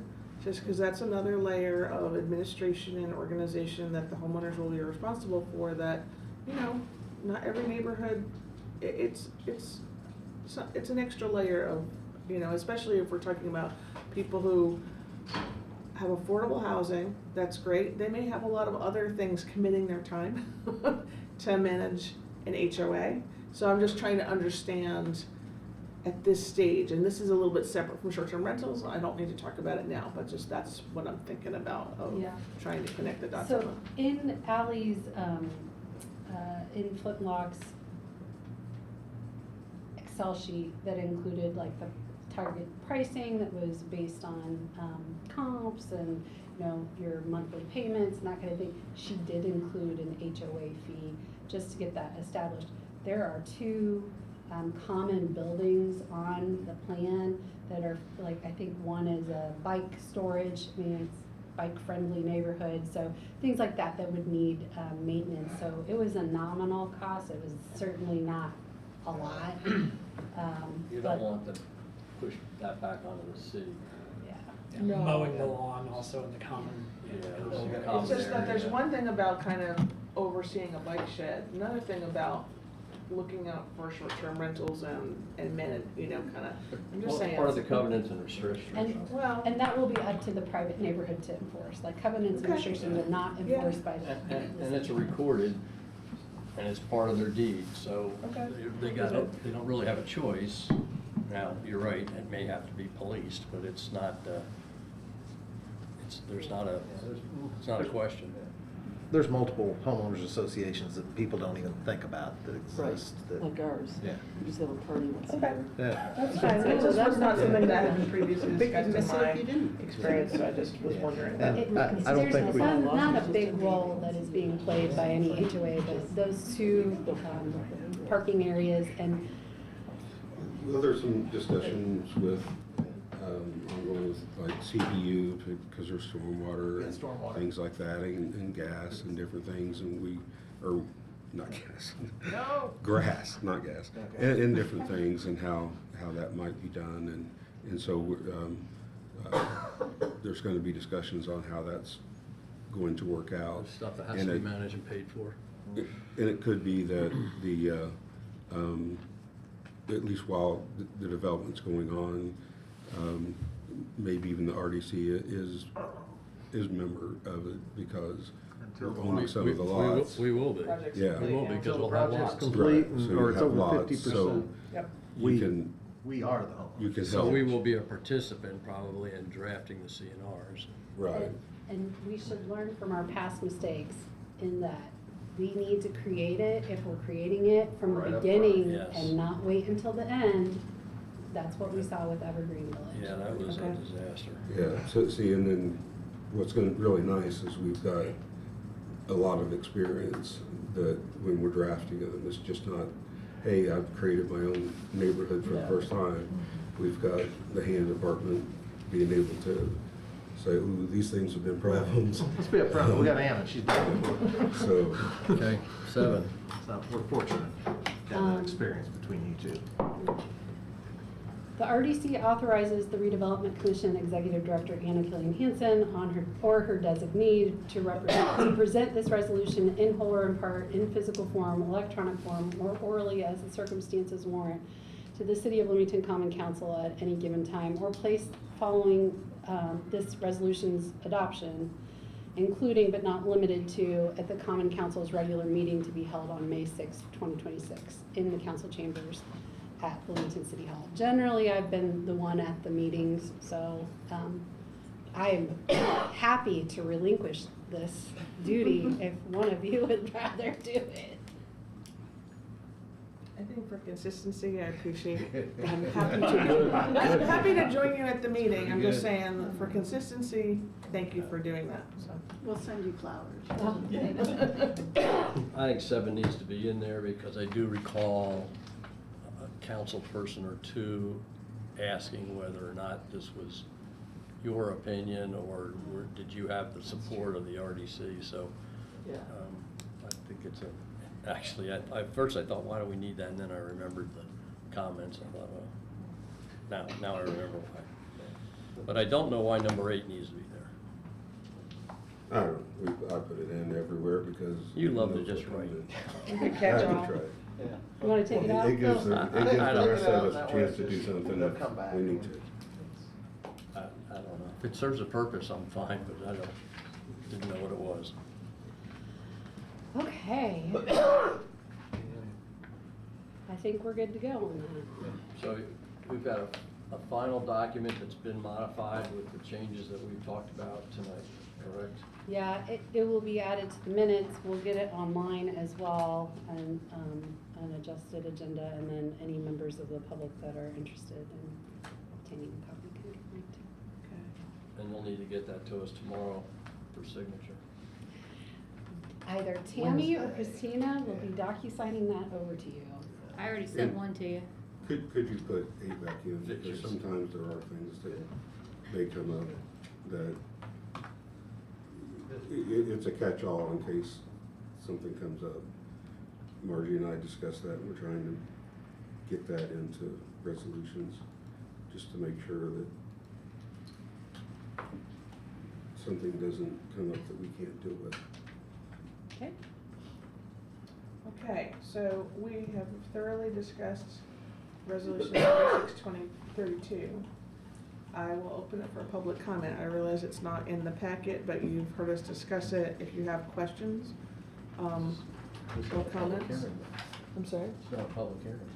Well, it's a resolution that we're voting on, is it not If open you- for public If you comment? wish to vote on it tonight, then yes. Okay, well, I thought it was being presented to council, so we either vote on it Or or it doesn't it go. doesn't get Yeah. presented to council, right?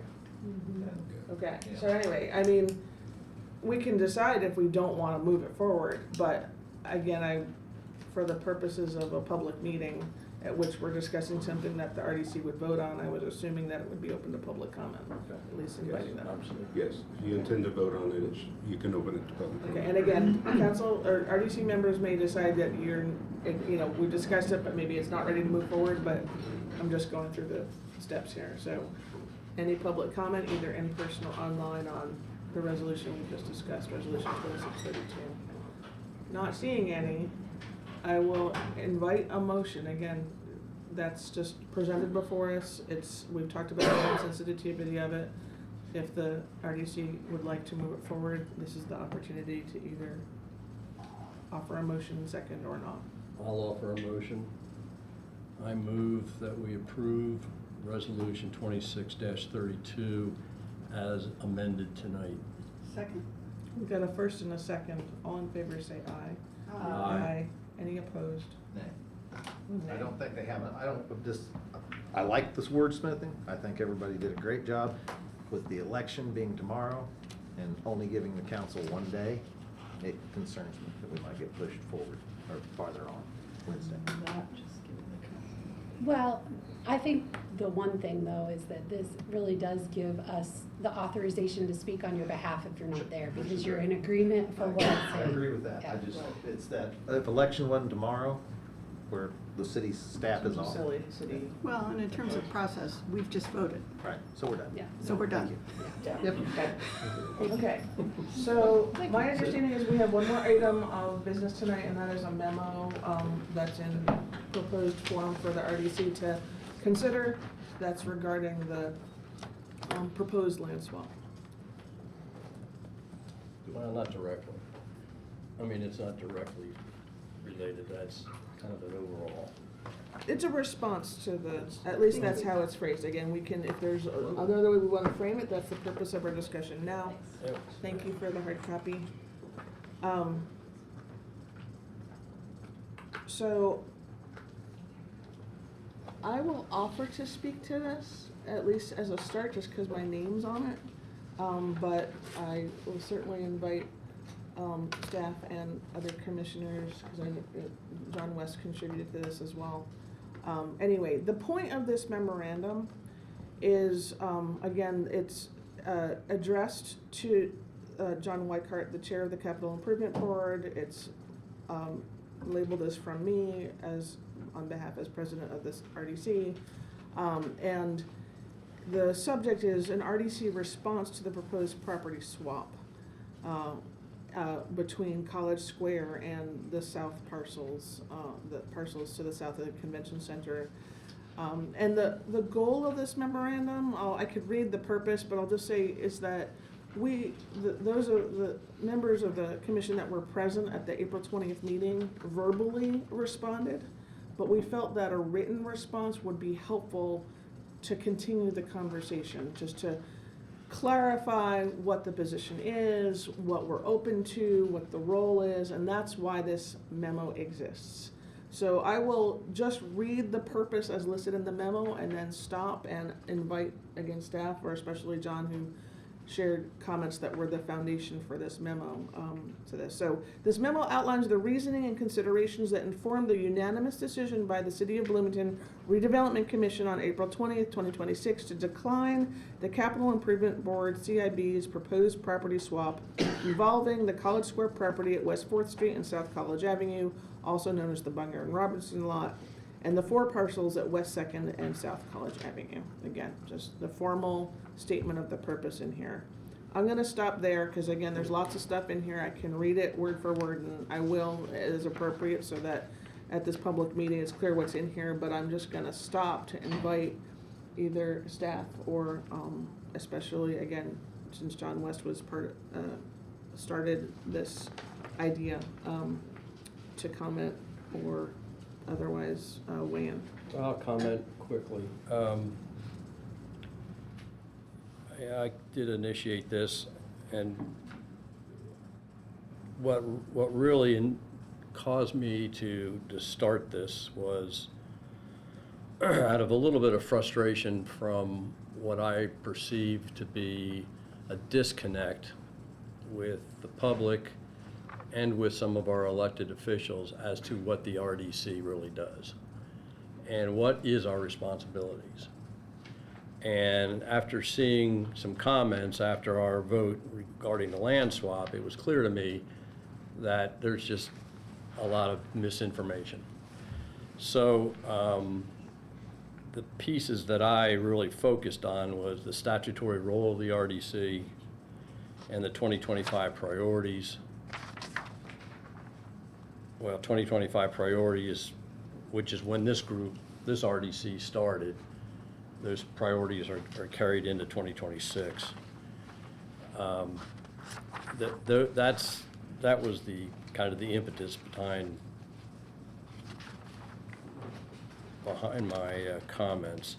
Some of this other stuff is backup information, which I didn't draft, but I just felt like there had to be a document that maybe the public can rely on and look at and say, hey, okay, that's what the RDC does. Thank you. Any other, again, comments from staff that you'd like to include just as part of this? I'm gonna ask the RDC what would be helpful. Obviously, you've got the written copy in front of you. I'm also welcome to advice in terms of for the purpose of a public meeting. Again, there's 6 pages here, so reading it all word for word may be a little much, but I'm happy to do it if it's appropriate and desired. I can otherwise at least read the headers off, so the, again, public kind of knows the general framework that we're talking about. But I'm open to guidance on the appropriate way to move forward on that from either RDC or staff on how to do that. Seems like there's no desire from the public to hear it, but I don't know how long word for word will take. And I'm happy to read it if you'd rather have somebody else do it, it's up to you. I'm happy to read it. This wasn't part of our map. No, it was not. Right, so. Okay, well, I will read it then, and, you know, it might just take 10 minutes, so it's fine. So I read the purpose, and I've read the front matter, which is in terms of how it's addressed to the CIB. Second section is the background and statutory role of the RDC. The redevelopment commissions, as authorized under the laws of the state of Indiana, are charged with advancing community and economic development through strategic investment. The RDC fulfills this mission by capturing incremental property tax revenue generated within designated tax increment financing, also called TIF districts in the city of Bloomington.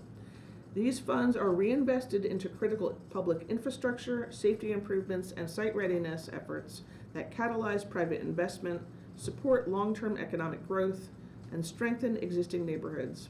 In doing so, the RDC enables transformative projects that would not otherwise be feasible without targeted TIF support.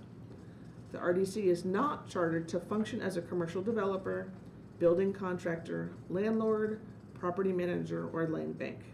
Those roles fall outside our statutory mandate and primarily operational capacity.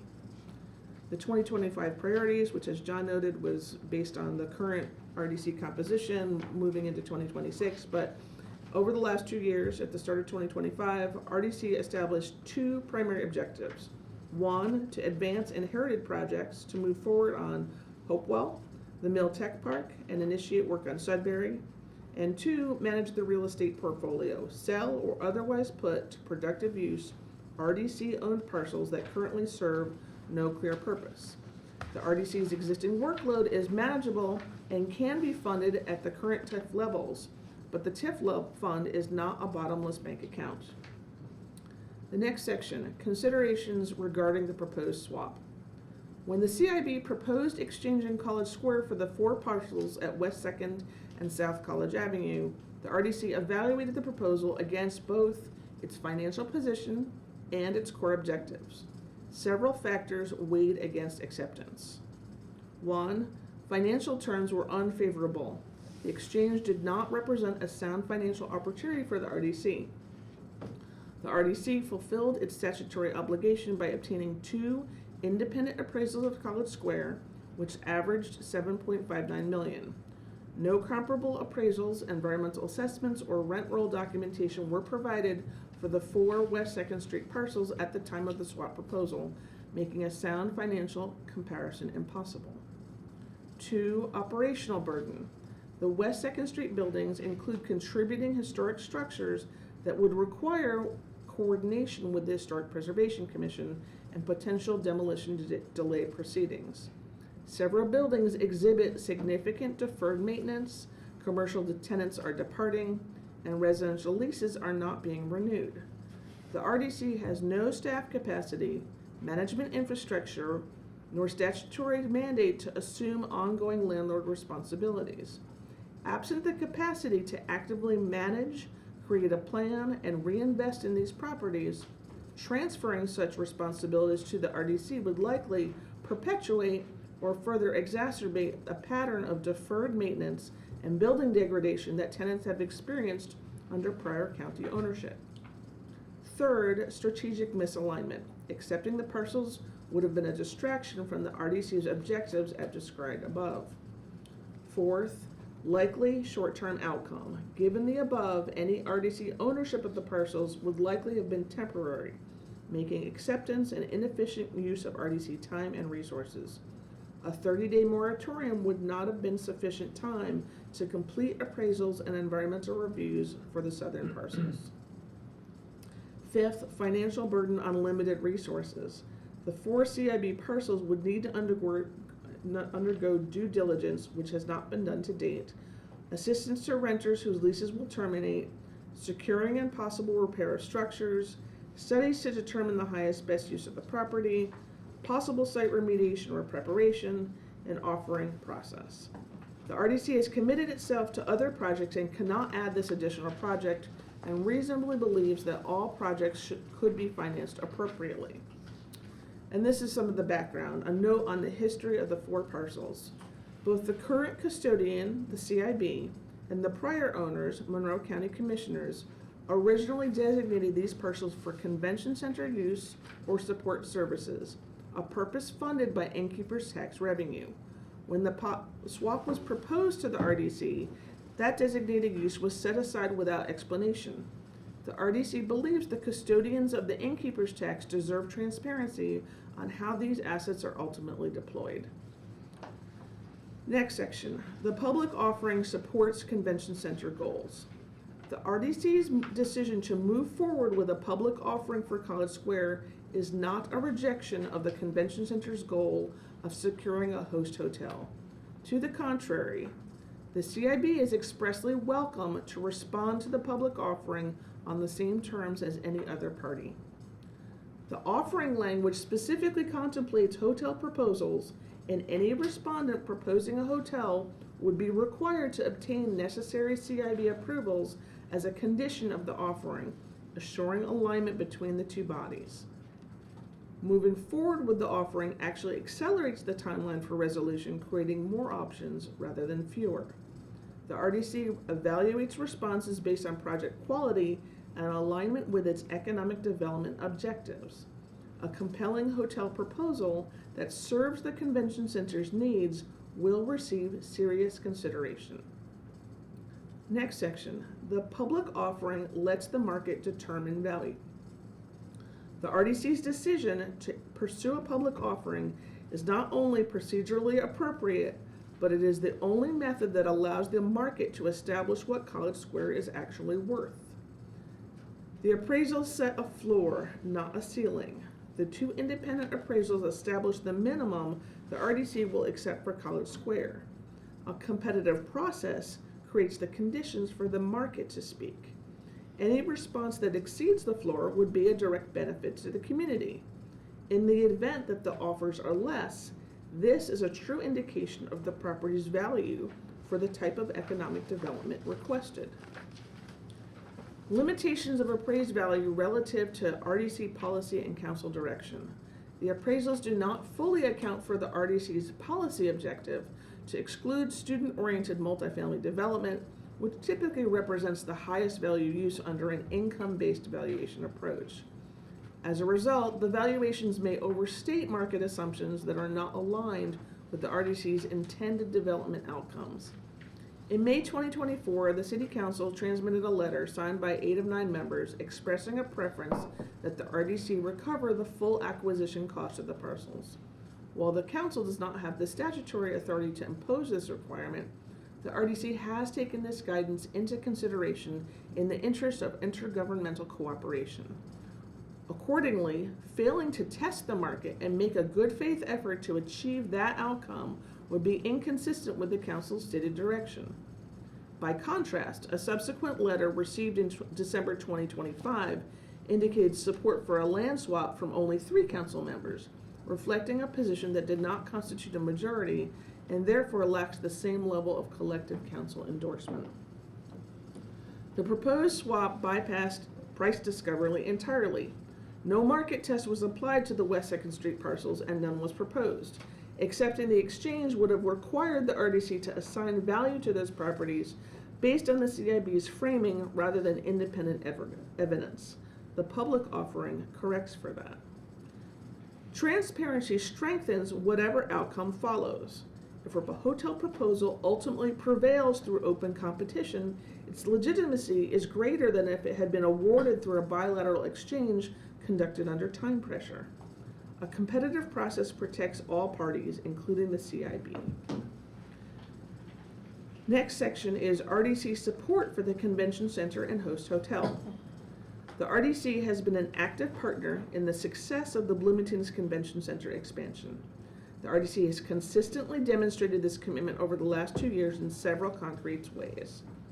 From 2024 to 2025, there was over a year of active negotiations where the City of Bloomington and Dora Hospitality negotiated an agreement centered on the College Square site as a host hotel location. The Hunden study notes that the average public subsidy for a headquarters hotel over the past 25 years is approximately 33%, although some communities financing such projects entirely through public bonds, and cautions that the city and the county should be prepared for this reality. Despite this, substantive discussions regarding how to address the anticipated funding gap did not occur and were largely presumed to fall to the RDC. While the cost of the land alone does not approach a 33% subsidy, the RDC nonetheless engaged in a good faith efforts over an extended period to bridge that gap to the greatest extent feasible. In April 2025, the RDC approved $100,000 to approve a site analysis for the parcel, the College Square parcel, when Dora Hospitality was evaluating the feasibility of building a host hotel on the property. The RDC retained ownership of that work product. In May 2025, the College Square is a construction asset. The RDC allowed Weddell Brothers Construction to use the College Square property as a construction management office throughout the convention center expansion project at no cost to the CIB. In June 2025, at its June 2nd, 2025 meeting, the RDC authorized an additional $300,000 to support a potential agreement with Dora Hospitality, specifically to fund architectural drawings to determine what portion of the RDC's real estate would be needed for the hotel, establish the proposed structure and design plans, and produce renderings of the overall hotel concept. Taken together, the RDC's April and June 2025 expenditure commitments represent $400,000 in pre-deal investment on behalf of the hotel project, commitments that may be appropriately counted among the public incentives Dora representative described as necessary to make the project financially viable when presenting to the CIB in September 2024. In 2025 and 2026, there have been 2 independent appraisals of College Square.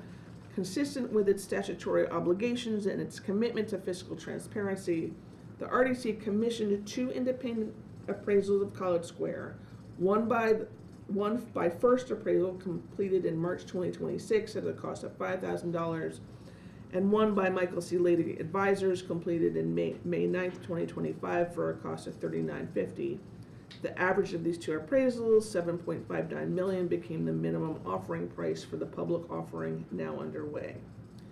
In November 2025, when the CIB set a December 17th, 2025 deadline for concrete progress on the hotel, The RDC provided an update at the CIB's November 2025 meeting. RDC Executive Director Anna Killian Hansen told CIB members directly that the RDC remained committed to supporting the Convention Center Hotel project.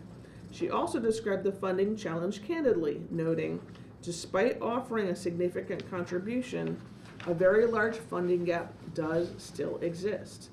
At the same meeting, RDC member John West added that the commission had spent considerable time with city legal counsel and the controller's office to identify every available funding mechanism, stating, "We want this project to happen. We think the Bunger and Robertson property is ideal for the hotel, but the funding is what it is." And on April 6, 2026, the Redevelopment Commission approved the conveyance of 3 parcels to the CIB at no cost for convention center expansion use. In conclusion, the RDC's unanimous vote regarding the proposed land swap was not a vote against the convention center or the host hotel. Rather, this vote reflects a clear-eyed assessment of our statutory role, our current capacity, our financial constraints, and our obligations to the community. The RDC remains committed to a transparent, competitive process that will make College Square a transformative economic asset for downtown Bloomington. This approach ensures that any ultimate development, whether hotel or otherwise, reflects both community priorities and real market conditions, positioning the city for a more durable and defensible result. Okay, so, any comments or questions from commissioners on this proposed memorandum to the CIB? Where does this get distributed other than the CIB? It's public now, kind of.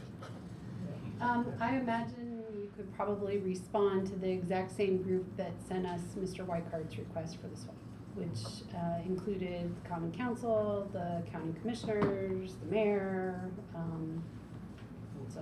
Where do we get that from the public to see?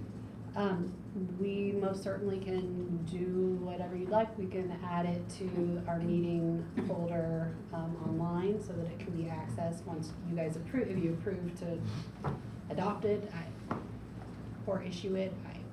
It's up to you. I just want to make sure something we've read into as Yes. a memorandum at the end is put out. And it absolutely will be part of the minutes too. I think Yeah. legal always says boards speak through their minutes, so it will definitely be part of that. I just want to make sure this particular document itself, if it is voted on, is put out there so everybody has an opportunity to look at it and see it. Absolutely. Because When does That's the goal. Yeah. The it's a goal goal, is to, complete transparency. yep. When does CIB meet again? And do we know? Usually it's Jane, do you know when they meet? Let me it's probably the second Wednesday of this month, maybe. Yeah. Oh, So my let's, Second or third. It's always on a Wednesday. I think May 13th. Maybe next Wednesday? A week from this one, a week from Wednesday. I have 20th on my calendar. So it's a third Wednesday. But, Okay, plenty of time. yeah, just as a comment so they can see it, everybody in the public can see it, and we've got, people in the public that actually, from an affordability standpoint, while it's not our property in any capacity, as a redevelopment, and my own personal opinion, anything we can do to help maintain the affordability of our community for the residents is something we should always look at. And it's not our choice. That's not what this isn't, this doesn't state that. I understand, that's just my opinion on this. It's well wordsmithed based upon our goals, objectives, and what the state law says. which is important, and I think it's very thorough, thank you for. Again, it was a collaborative effort, so appreciate that. Again, John initiated it, so I think I really am deeply grateful for that. Well done, John. You should lead a meeting sometime. I would encourage the CIB to take into consideration the properties that have been given by the redevelopment and by the county, and take them into consideration for the affordable housing individual, the price. Not our purview, but just encouragement. I think that they're still passable or in some way, you know, to preserve the home. I think this is well done. My one very minor comment is, can we recognize the specific statutes for the state of Indiana? Can we reference them in the paragraph on background and statutory role of the CDC? Looking at the lawyer for that. I see 36-7-14 head sequence. And for the record, I actually looked that up before I wrote that. You just didn't put it in there. So if we change No, There's I- no, multiple sections no, I within didn't. that, but Yeah, that's the. yeah, I didn't know which part to That's use. the so- chapter is 36-7-14, and then at sequence ET period, SEQ period. Well, So is you'll that- have to is tell that us that what- like Yeah. engineer. Remember the It's a clarification. presentation we had from a It's a law citation. firm Yes, from Indianapolis that gave us all a binder? yes. Actually, more accurate. That's where I got all this. Oh, yay. I used the binder. Excellent. Yeah, We could go I've got we it can be on my shelf too. Yeah. Well, I guess that's the question, as we get into transparency. Yeah, Is we it add something it. that we need to add that as a Just clarification? add it as a footnote. I'm sorry, I missed that piece. What was This, the reference to the statute itself, Just to put it in the footnotes? just put it in a footnote. Perfect. And I concur that every reference to what the RDC does and everything is 100% accurate to the code. Nicely done, thank you. So it cracked me up. So my question is, I know we have members of the public here who are interested in this particular topic. Again, I'm just trying to navigate what is a little bit of a departure from the typical agenda items. I'm asking for consultation. You know, I'd like to open it for public comment. Okay. I think that's totally appropriate. We seem to have some folks that would like to speak to this, so Well, how did they know it was gonna be on the agenda? they didn't. Did you guys know? Don't worry about it. No, We do our Just- homework. We appreciate that. No, Oh, that's good. I think they said the last meeting that they would be coming back very soon. Did you not? Yes. Yes. No problem, yes. You weren't lying. Okay, so we're open for public comment, and again, the public comment is about this land swap and the memorandum as opposed to just general. Usually there's not like a general public comment part of this, so just asking that you include your comments relevant to the memo. But if you'd like to speak, please come up to the table. Should I say right here? Yeah, and just state your name, please.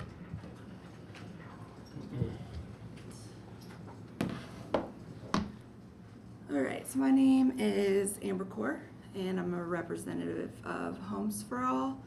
Here today to speak to you about the Seminary Point Affordable Homes Project.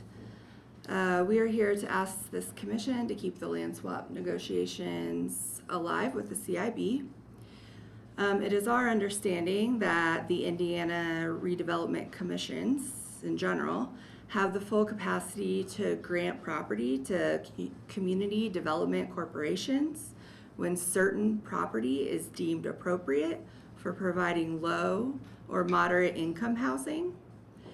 These Indiana codes, which was actually just quoted by you, but there's a different section,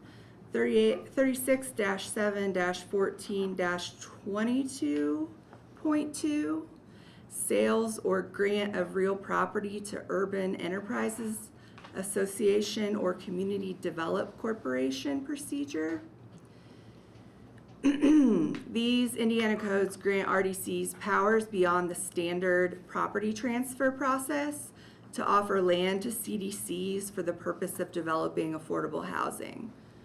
We interpret this Indiana code as a means of encouragement to redevelopment commissions to find properties well suited for affordable housing projects.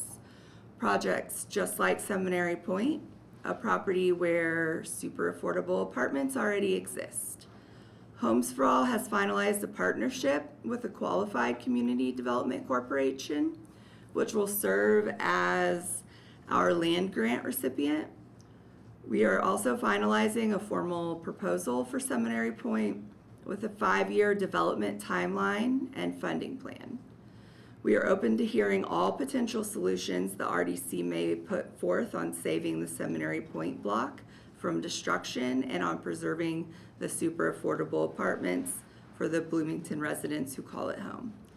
Lastly, our specific ask for today: place the land swap negotiations with the CIB on your agenda for the next meeting, and add our formal presentation to your next meeting's agenda so that we may share our vision for Seminary Point. Thank you. Thank you.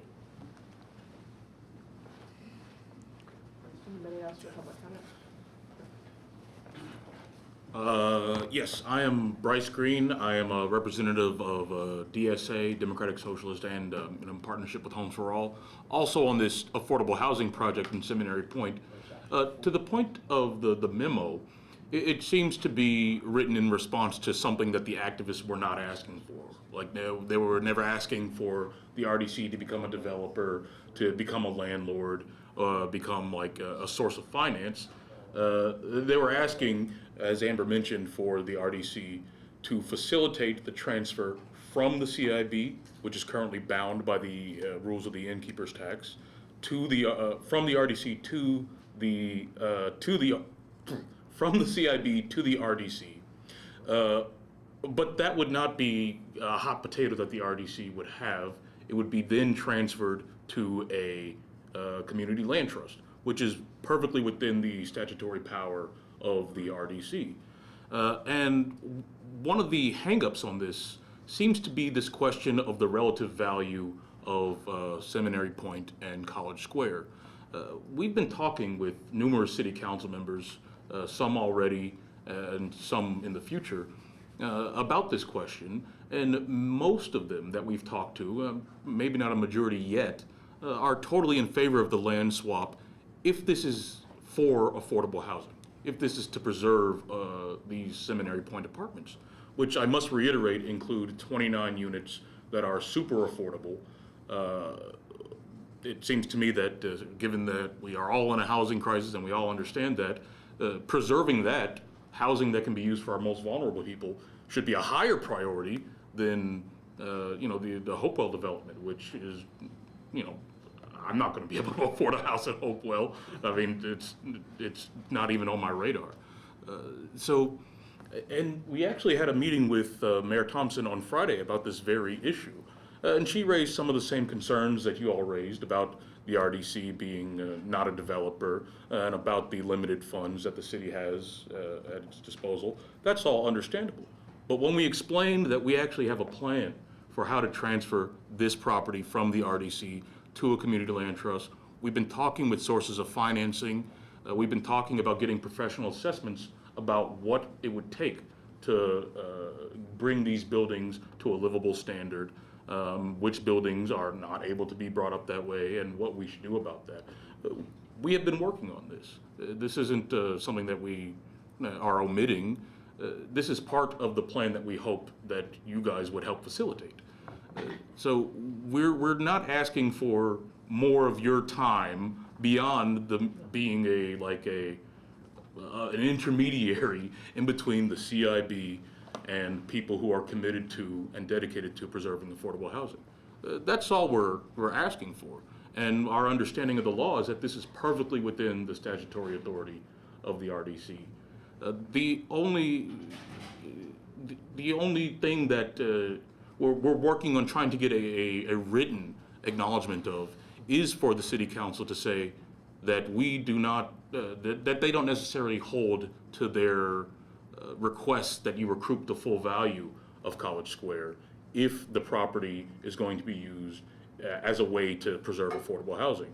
Swapping it for Seminary Point and then giving Seminary Point to a community land trust would meet that criteria. So these conversations are happening between the city council, amongst themselves, and between us and the city council, and also between us and the mayor, all of whom said that they would prefer this affordable housing to remain. I assume all of you guys would prefer that as well. So it's really just a matter of reconciling all the concerns and positions. And on our end, it's a matter of finalizing financing, securing all the inspections and assessments and quotes that we need. That's what we're asking for. And the decision to not put that 30-day moratorium on accepting offers, it makes sense from all of your perspective, but it also is less incentive for the CIB, who is the current landlord of Seminary Point. They don't want to be landlords, obviously, but they may have been open to extending the leases of the tenants and of the commercial properties if there was a chance, or if there was a reasonable expectation that this isn't a long-term thing, that they're not going to be stuck being a landlord for however many years, another 16 years, for example. If there was a reasonable expectation that everybody in the room, including, and everybody out of the room, the city council, the mayor, all of you guys, are working towards preserving this housing and spinning it off into community land trust, I assume they would have no problem with extending this lease a little bit longer, just to ensure that people aren't displaced in the bureaucratic mix-up and finagling of actually preserving the housing. So that's basically what I wanted to say. I talked with many of the tenants many of the people who are working with the tenants, who are concerned about the fact that they're going to be displaced, and all this talk about comparable housing. I mean, that's like utter nonsense. I mean, I don't even have to explain to you why we're not going to get $500 or $600 rent downtown. But also, I mean, Jeff's Antiques. I was talking to him just yesterday or a few days ago, and he was talking about how he has to sign a new lease within a week and a half if he wants to, if he's going to be moving all of his stuff out of that location. All of this is unnecessary. If the RDC says, yes, we're seriously considering this, if the CIB says, yes, we want this, then there's really no reason for Jeff to leave, or any of the tenants, or Friendly Beast, or anything. But that's basically what I wanted to say, and I appreciate your time and letting me speak on this. Thank you.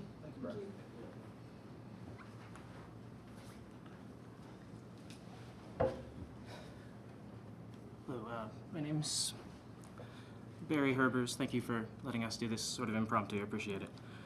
I just wanted to speak to, I've spent a good amount of time these last couple of weeks, knocking doors in the place for the folks who are living there to get a chance to talk to them. And I understand, and I no shade at all, but it's very easy to refer to the CIB as not renewing the leases in the sort of passive voice, but when I talk to these people, it's not as simple as oh well, they're just moving to another similar place. I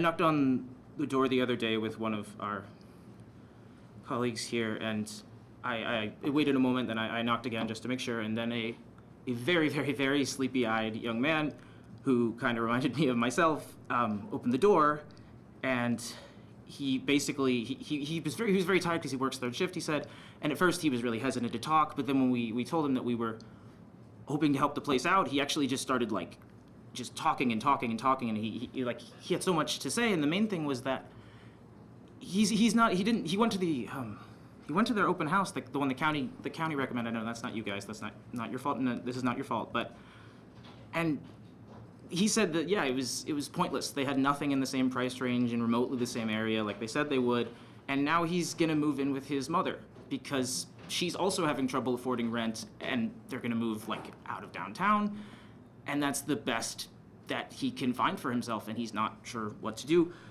I spoke with a family who I've had a lot of trouble getting in contact with because they're so busy, and often the wife is, the mother is pregnant with a second child, and the husband is a recovering addict. He said I could speak about this as long as I didn't mention the names, and they're struggling to find any place to move to for their new kid. They have a dog, and they're not going to be able to stay in this town.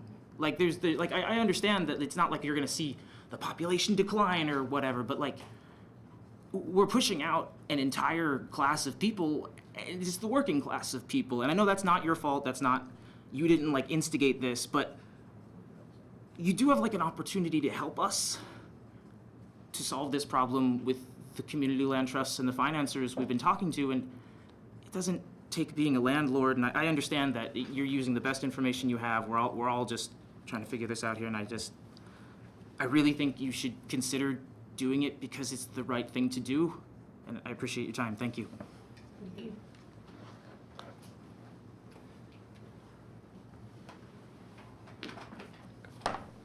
Good evening. My name is Gwen Zimmer. I appreciate you guys giving us the opportunity to give public comment. I'd like to echo some of the same points from my friends. I am also an advocate from Bloomington Homes for All. And I'd just like to reiterate that we do not intend for the RDC to operate as a landlord or to pump a bunch of capital, a bunch of money to refurbish the buildings and to give those buildings the deferred maintenance that they clearly need for them to stay affordable housing. That's not our intention at all.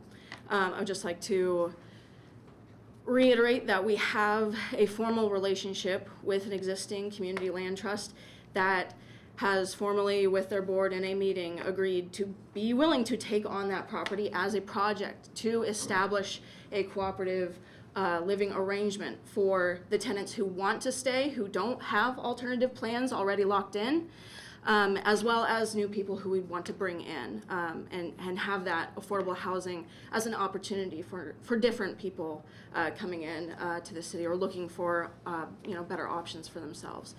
So I'd just like to reiterate those points that you don't have to manage the land, be a landlord to help preserve this affordable housing, and I think that's really important to note. And really the only disagreement on the city council about the difference in the values of the properties is that question, right? But like Bryce mentioned, there are several counselors who are in favor of waiving their concerns about the price if it goes to affordable housing, to preserving this housing. So that's just all I'd like to say. Thank you for your time. I appreciate you guys. Thank you. Mm-hmm.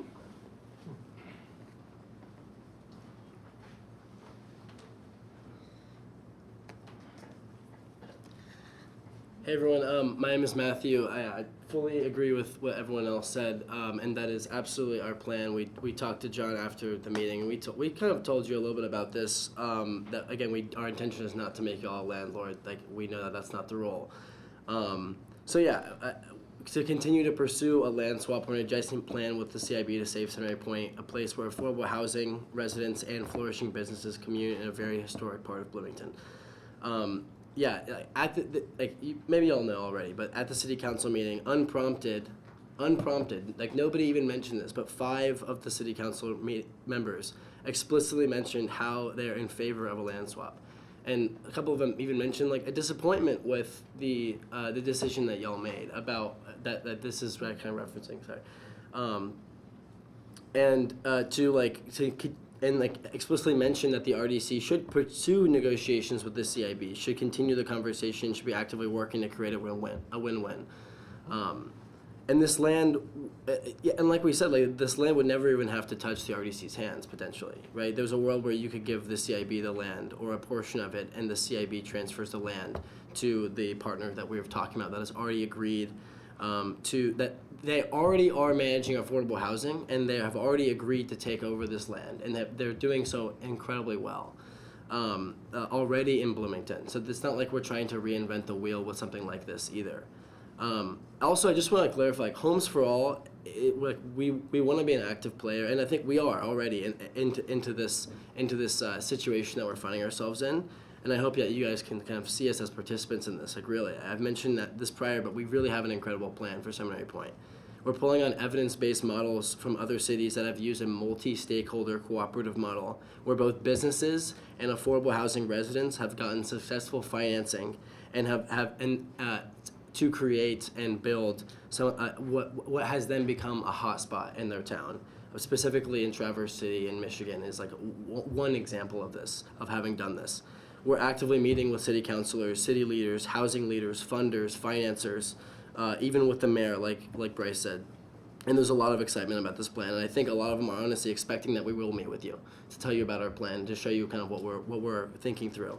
we have a presentation. We're putting together a formal business plan right now. Like we're very serious about this. So yeah, we would love to meet with any of y'all one-on-one or give a formal presentation to the RDC to kind of talk more about what that could look like. And that's the purpose of that, is like to hear your thoughts and concerns about the general situation. Given now the new knowledge, maybe of helping, maybe informing y'all that like our plan is not to just make y'all landlords, and then two, to show you the plan, get your thoughts and your feedback on the viability of something like this, like us kind of looking at as community partners. So yeah, all that to say, yeah, let's kind of meet, work together, show you this plan, get involved to create a really big and what one of the council members said, a brave take on what we can do for the city and as a win-win. Thank you. Thank you. Anybody online who'd like to be part of public comment? Oh, any in person? Oh, thanks. Hi, my name is Sarah St. John Wolford. I work for Habitat and studied construction at Ball State, and I'm also here with Homes for All. I just wanted to let you all know that I'm putting together numbers from reputable contractors in the area. The idea of we're working on it, I just wanted to give you a time frame that I should have those within the next week or two. I really see the passion that you all have for this. You spent the first 2 hours discussing Hopewell, and you're still here 3 hours in, so I really appreciate you all for your time. But in talking about Hopewell, a large thing that kept coming up was affordability. I think we can all agree that the most expensive housing is a new construction, and that is incredibly obvious in Hopewell. You know, Randy mentioned that the least expensive house is the one you built yesterday, and these were built decades ago. And so although there is absolutely concern with deferred maintenance and problems, a lot of the infrastructure that's already there makes this a really incredible opportunity to keep affordable units in our community. Hopewell offers, I forget the exact numbers, but 90 plus units. This is the opportunity to add to that number 21 additional units at a minimum, and hopefully more like 40. So you have the capability and possibility of increasing by almost 50% the numbers that we're talking about with Hopewell. And as someone who works at Habitat, you know, that's 2 years of house building for us, and 4 years if we can hit that 40 unit number. So I just really encourage you guys to keep an open mind and to continue to listen, and thank you all for your time. Thank you. Okay, appreciate the public comment. I don't see anybody else in person. Seems like is anybody online? Okay, just checking. Okay. Well, the item that we have before us is the memorandum. Certainly the public comment is helpful to understand the bigger picture, but beyond the specific legal citation that was described earlier, anything further from commissioners at this stage before I'll ask if there would be a vote to forward this to the CIB? May I add? Yes, please. Not changing the memo or anything, but I just want to make sure it's understood. In Indiana code, the RDC has a very large leeway in how they develop property, how they exchange property. So whenever you are bringing in those offers, you can gauge them. We've mentioned this meeting after meeting, and you can gauge them in what, after the 30 days, the price doesn't matter anymore. You look at them based on what those projects, are the value of them to the community. So you're not necessarily weighing them just on price. So I just wanted to know that that's a factor. And I'm not sure, maybe the CIB would be willing to go with that project on their own without having to go through the RDC. Yeah, that's certainly something that I hope that Homes for All is considering as well in terms of directly approaching CIB about that. So, Can I respond to that briefly? The CIB has told us that they believe that they are bound by the rules of the innkeeper's tax with which the county purchased the land, and they do not believe that they are able to relinquish that land for any purpose other than the tourism language that's specified in the statute. You could argue that preserving friendly bees, local businesses along a popular corridor could contribute to tourism. But, I tried to make that argument to them, and they told me to, well, they said no. okay, no, that's appreciated, and I'll just note, I'm curious if CIB was able to negotiate a sale of the property that they have and if they used the revenues from that sale for the purpose. Again, I don't know, I'm not the lawyer in the house, right? I'm just saying that I think it would be plausible for the lawyers at least to weigh in on if CIB, as the owner of the property, figures out what happens to it next and then use the revenues from that to then put towards the College Square. I'm just saying that's, So anyway, please- again, I hesitate to have too much of a back and forth, but I appreciate your comments. But just that the CIB did not own the property until a few weeks ago. And we still don't own that property. RDC does not own that property, just Yes. saying. That's why we're advocating the land transfer, or the land. Yeah, I guess that's kind of my question, sorry, just from a real estate standpoint. Have you spoken to CIB about making an offer to purchase? About making an offer? No, but the reason that we didn't was because they said that they don't believe that they could keep that. They don't believe that they could sell it to us because it has nothing to do with the convention center. Well, I understand that. This could be a lawyer fight between them. I'm not a lawyer, but again, every second that we're talking about this, we're closer to the date. The when the tenants are being- innkeeper's tax was used to finance through the county, now the CIB, with the understanding that it would be used for the convention center or convention center services.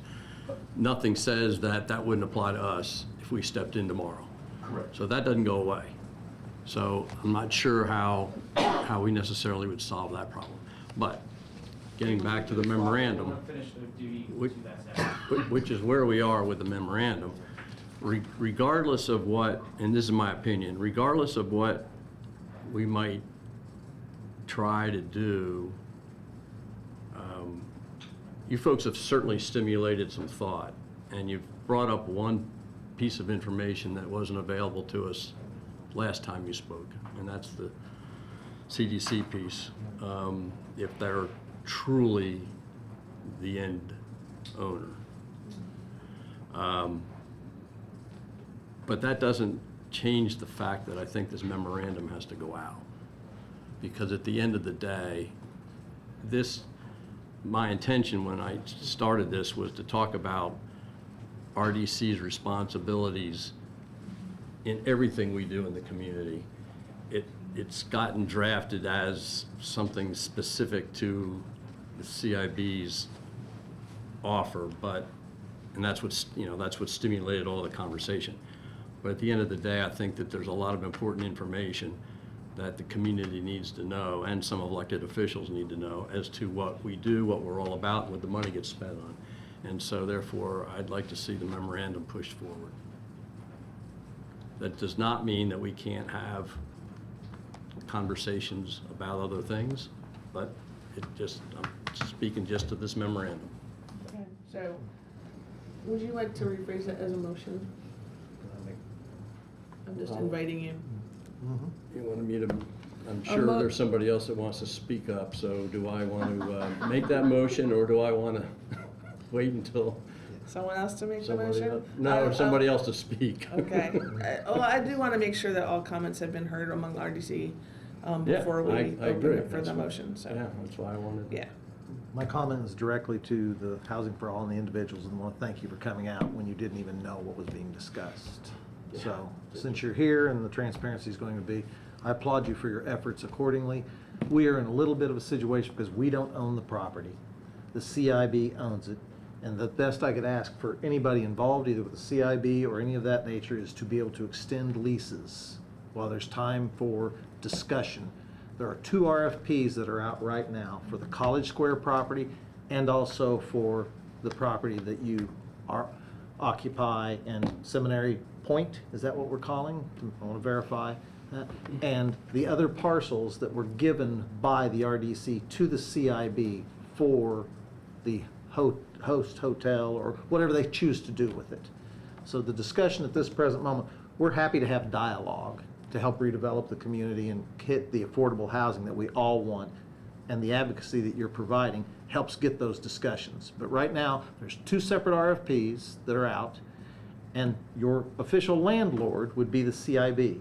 I would encourage you to ask for extensions while some of those discussions have, because I'm hopeful that you're aware of when the deadlines for these RFPs are, because there's two dates that don't coincide with each other. So I would encourage you to continue to have dialogue, but the redevelopment at this present moment is happy to have, or me personally, happy to have discussions, try to put things forward, but we really have no control over it, but trying to put forth through this memorandum what our position is based upon what we're statutorily required to do. I do applaud you guys, though. Thank you. Absolutely. Any other comments from commissioners?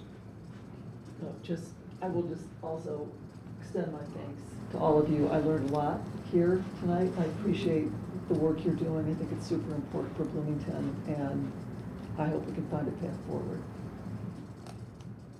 Yes, it's powerful to have advocates at the table, and it provides other paths towards considering how to move forward, so that is invaluable.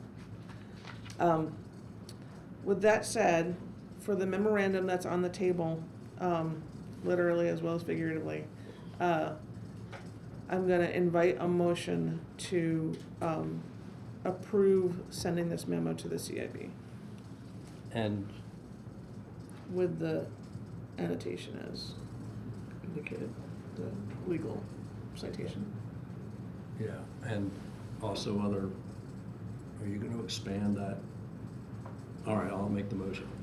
I'll move that we distribute this memorandum to the CIB, as well as that laundry list of recipients that was. It will be copied to others Exactly. who were copied on the original transmission to us. Correct. I do have a question about this, though, in the is it going to be from the entire committee, I mean, based upon the vote? Yeah, I would like it to be. I think I was just mirroring the original annotation of the memo that we received with the request for negotiations for the land swap, which was technically from Mr. Whitehart, even though I believe the CIB approved that. So whatever format is preferable is fine, because again, that's why we're having this approval tonight of the memo. It's not literally just from me, it's more just the formality of how it's phrased, and I'm open to tweaking that. It doesn't matter. It's more just, again, it was just mirroring what was sent to us, so.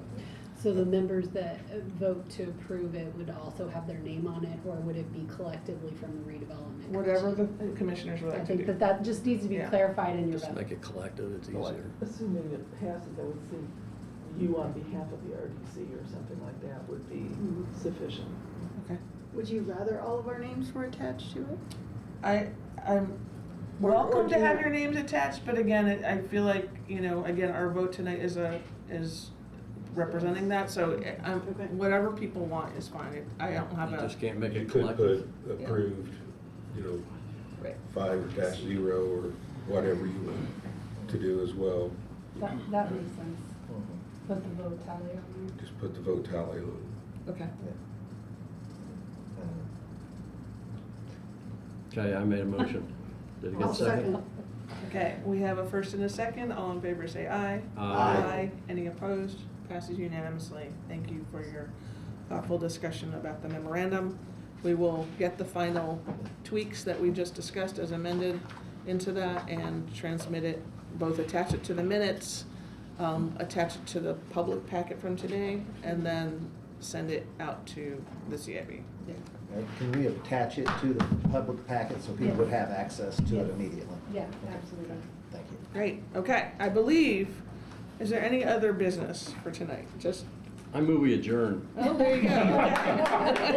Thank you. So moved. Thank you. Thank you. Bart.